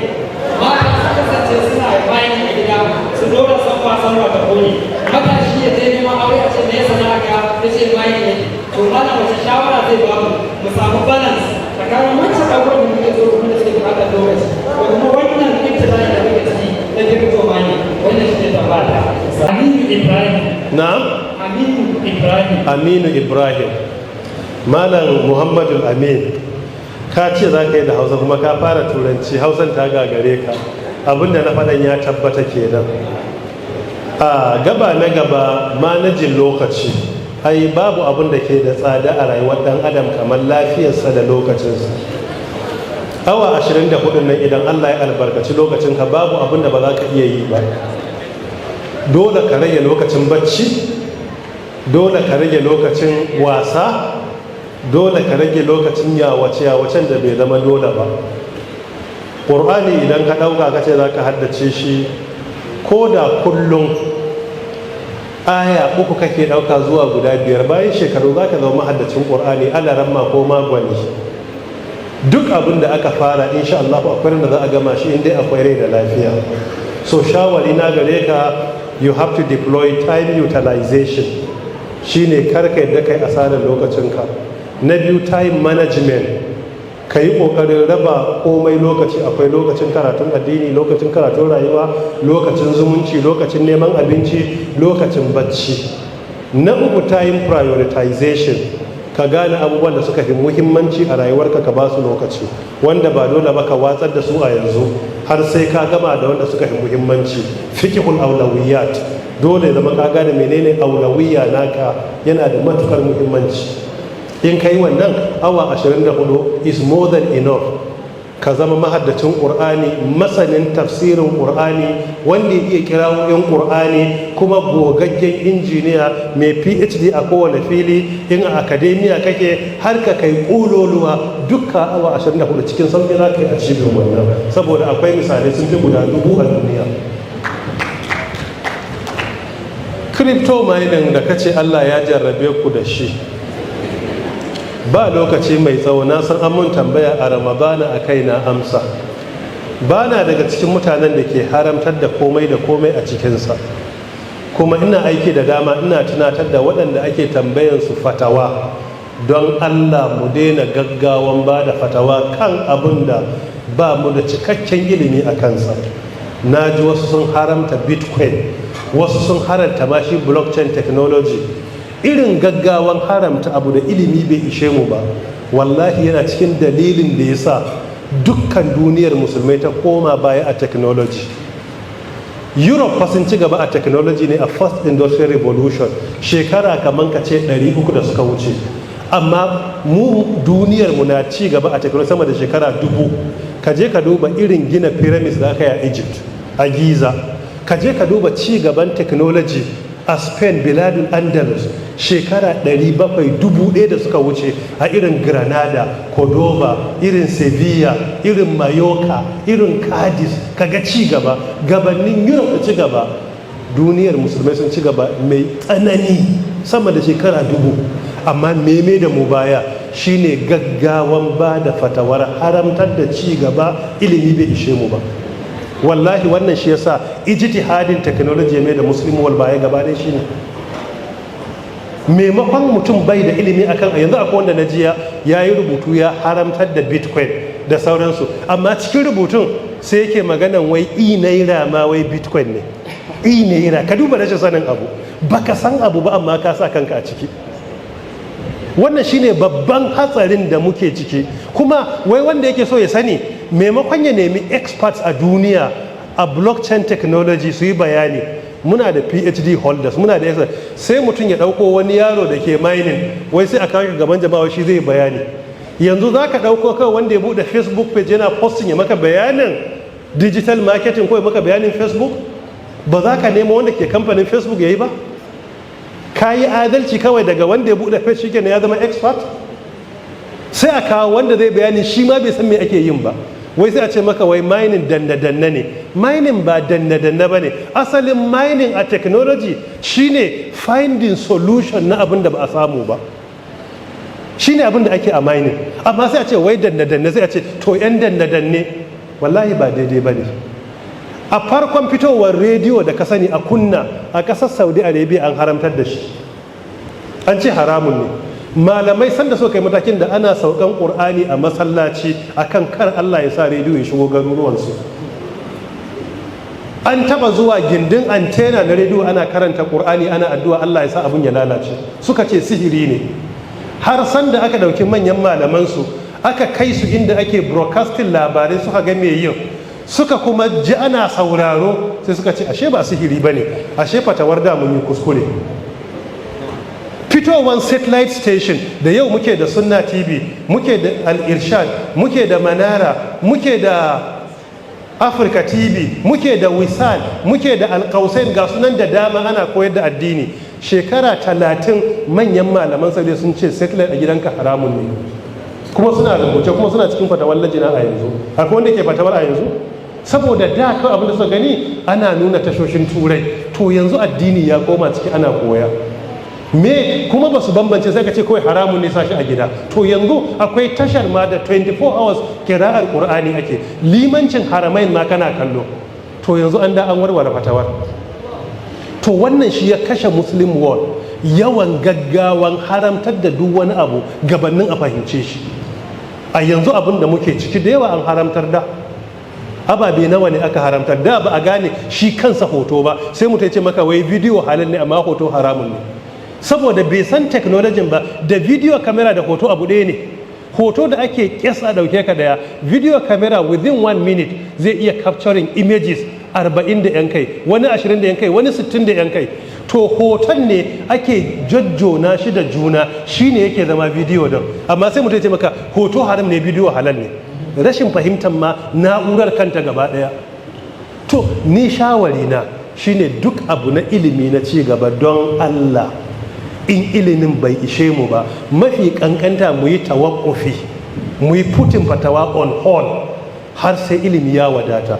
Duk waɗannan technologies din mun ce imagine suke fitowa ba su zama tabbata ba. So karka yi gaggawan fatawa, kuma karka ɗauko kawai wani wanda ya ce yana mining wai shi zai maka bayani. Ka nemi experts a duniya. Idan za a yi fatawa yanzu a lajina ko majma'ul fiqh islami, sai an nemo gogagge a duk duniya, sai a ji me zai yi bayani, sai a je shi gaban malamai, sai ya yi bayani akan abun. Ba wai ana neman wani undergraduate ne ko wani postgraduate, a'a gogagge a duniya, musulmi da aka aminta da iliminsa. In a likitanci ne shi zai zo yayi, in DNA za a yi shi zai zo yayi, idan nanotechnology ne ko shi zai zo yayi. Malamai su ta tambayoyi, wani lokaci ana sati ana tambaya don a fahimci sirrin abun. Bayan an kammala tukuna sai a ce to me fatawa. Akwai fatawa yanzu recently gwamnatin Dubai sun kira last year United Arab Emirates suna son su yi magana akan smart chips da ake sa a human body. Suka tara masana mutum 250 a duniya, ni kadai suka gaita daga West Africa a wannan lokacin. Kawai na zo musu bayani akan smart chips a mahangar technology da a likitanci gabanin a bada fatawa. Dukkan taron mutum 250 daga duniya a zo ne a yi magana akan. Amma a Najeriya an ka jefa tambayar ko ina ka jefa za a amsa maka, ba mai bukatan wani mara bayani. Haka muke ciki. Ina tare da Professor Sano, shine Secretary General na ainihin World Muslim Fiqh Council. Ya ce suna son yin aiki fatawa akan AI, amma suna neman permission na su sanya sunanmu a program of event don mu zo mu musu bayanin AI yayi technology yake, saboda malaman duniya su duba menene mafitar Muslim umma a ciki. But unfortunately mu ba ma fahimtar abun sai mu fara ba da amsa. Shi yasa ababe da dama da ake haramtarwa nan gaba da kai kowa zai shiru ba zai iya haramtarwa ba, saboda economy na duniya can yake komawa. Kuma in ka ci gaba da haramtarwa za ka zo ka gane duk abin da kake fahimtar ba haka yake ba a duniya, kuma ka haramtar wanda kai wasu sun yarda da kai sun haƙura, maimakon ka ce su yi abu kaffa ko kuma su kaucewa abu na shubuha sai ka haramta sai suka bari, sai duniya ta ci gaba sai aka bar su a cikin kunci. Wallahi duk abin da ke mai da mu baya gaggawan haramtar da ci gaban duniya na technology gabanin mu fahimci hakikanin sirrin abu. Okay, assalamu alaikum warahmatullah. My name is Abubakar Lawal Idris. I am a medical student at Umar Bushara University. I would like to commend you for your wonderful stay with us here. May Allah bless you and prepare mother and unite us in Jannah, inshallah. So I'm standing here to request for a recommendation about our life. So you find in medical school generally that there is this belief, or maybe I can call it a stereotype, that medical students do consider that you cannot excel in medical education while subsiding it with other fields. Maybe if you want to incorporate technology, leadership, community service, or those extracurricular activities. So with the current trends and both sides of the world, I would like you to recommend that should someone channel his energy to excel in medical, or maybe he should subside with other fields like entrepreneurship, technology, and other relevant fields. Thank you very much. Ana bikin duniya akan na kiyama. You study medicine and you learn more about your religion. You partake in other activities in order to be more successful in life. Many medical doctors, we attended university the same time. Most of them are Hufazul Quran. I know many of them and I can mention their names here, including prominent one like late Dr. Inuwai Haya from Gombe State.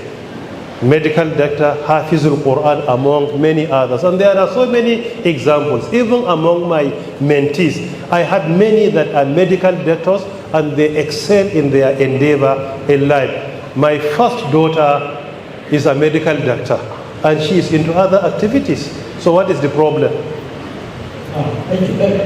You can do all, inshallah. What is important, know how to manage your time. What I will also advise you, I know the most difficult stage in medicine, particularly in Nigeria, is the first 3 or 4 years. When you move into clinicals, inshallah, it is no more difficult because it is more of practical. So you focus more on your studies, 80%, while in the first 3 years, when you move to clinics, then inshallah, you can expand more. Thank you.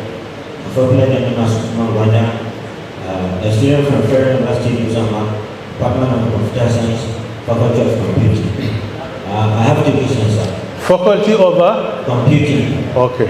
Sir, my first question is, I'm soliciting a snapshot of you, sir, please. My second question... Okay, after the session, inshallah, join me here immediately. My second question is, you made mention of life skills, sir. So which advice? Life name? Life skills. Life skills. Oh, life skills. Okay. Yes, life. Okay. Yes, sir. So which life skills? Which life skills will you advise or do you recommend Katsina youth to focus on? Thank you, sir. All the skills I mentioned are relevant to Katsina youth. Most importantly, skills. They don't know how to interact with elders. They don't even know how to address elders. They can say anything anywhere. While even our religion is more about social skills. The Prophet says, إِنَّمَا بُئِثْتُ لِأُتَمِّمَ مَكَارِمَ الْأَخْلَاقِ. Hadith reported in Sahih, hadith number 45. He said that I had been sent in order to perfect your good moral behavior. Social skills are nothing but good moral behavior. Respect for elders, shyness, modesty, uprightness, patience among others. What is most important, matasanmu a northern Nigeria, har ga Allah ba su da kyawawan ɗabi'u irin wanda da mu aka koya mana muna ƙanana. Ba wanda ya wuce a zage shi, duk arewa ba wanda ya wuce a markazafi, ba wanda ya wuce a masharri, ko aramma ne, ko liman ne, ko sarki ne, ko ɗan kasuwa ne, ko dattijo ne, har tunani muke mun kai wannan cewa wai duk arewa babu dattawa. Wai mutum ya fada, babanka ba dattijo ba ne? Baffanninka ba dattawa ba ne? Kawunanka ba dattawa ba ne? Ka tara arewa? Wallahi a arewa muna da sama da dattijo guda 1000, kuma dattawa in the true sense of the word. But mun riga mun amince social media na teleguided. Mun dauka wai kowane dattijo sai ya zo social media ya yi magana tukunna shi ne ya yi magana. Muna da tattata arewa, we are very proud of them. Adadinsu na karuwa, yawan adadinsu na raguwa, babu kokwanto, amma muna da su. Muna da dattijo ya fi guda 1000. Ka bi anguwanni za ka samu dattawa na kwarai, wani baka san shi ma anguwar ku yake. So ba wai dattijo sai wanda aka san shi an da sunansa a ko'ina ba.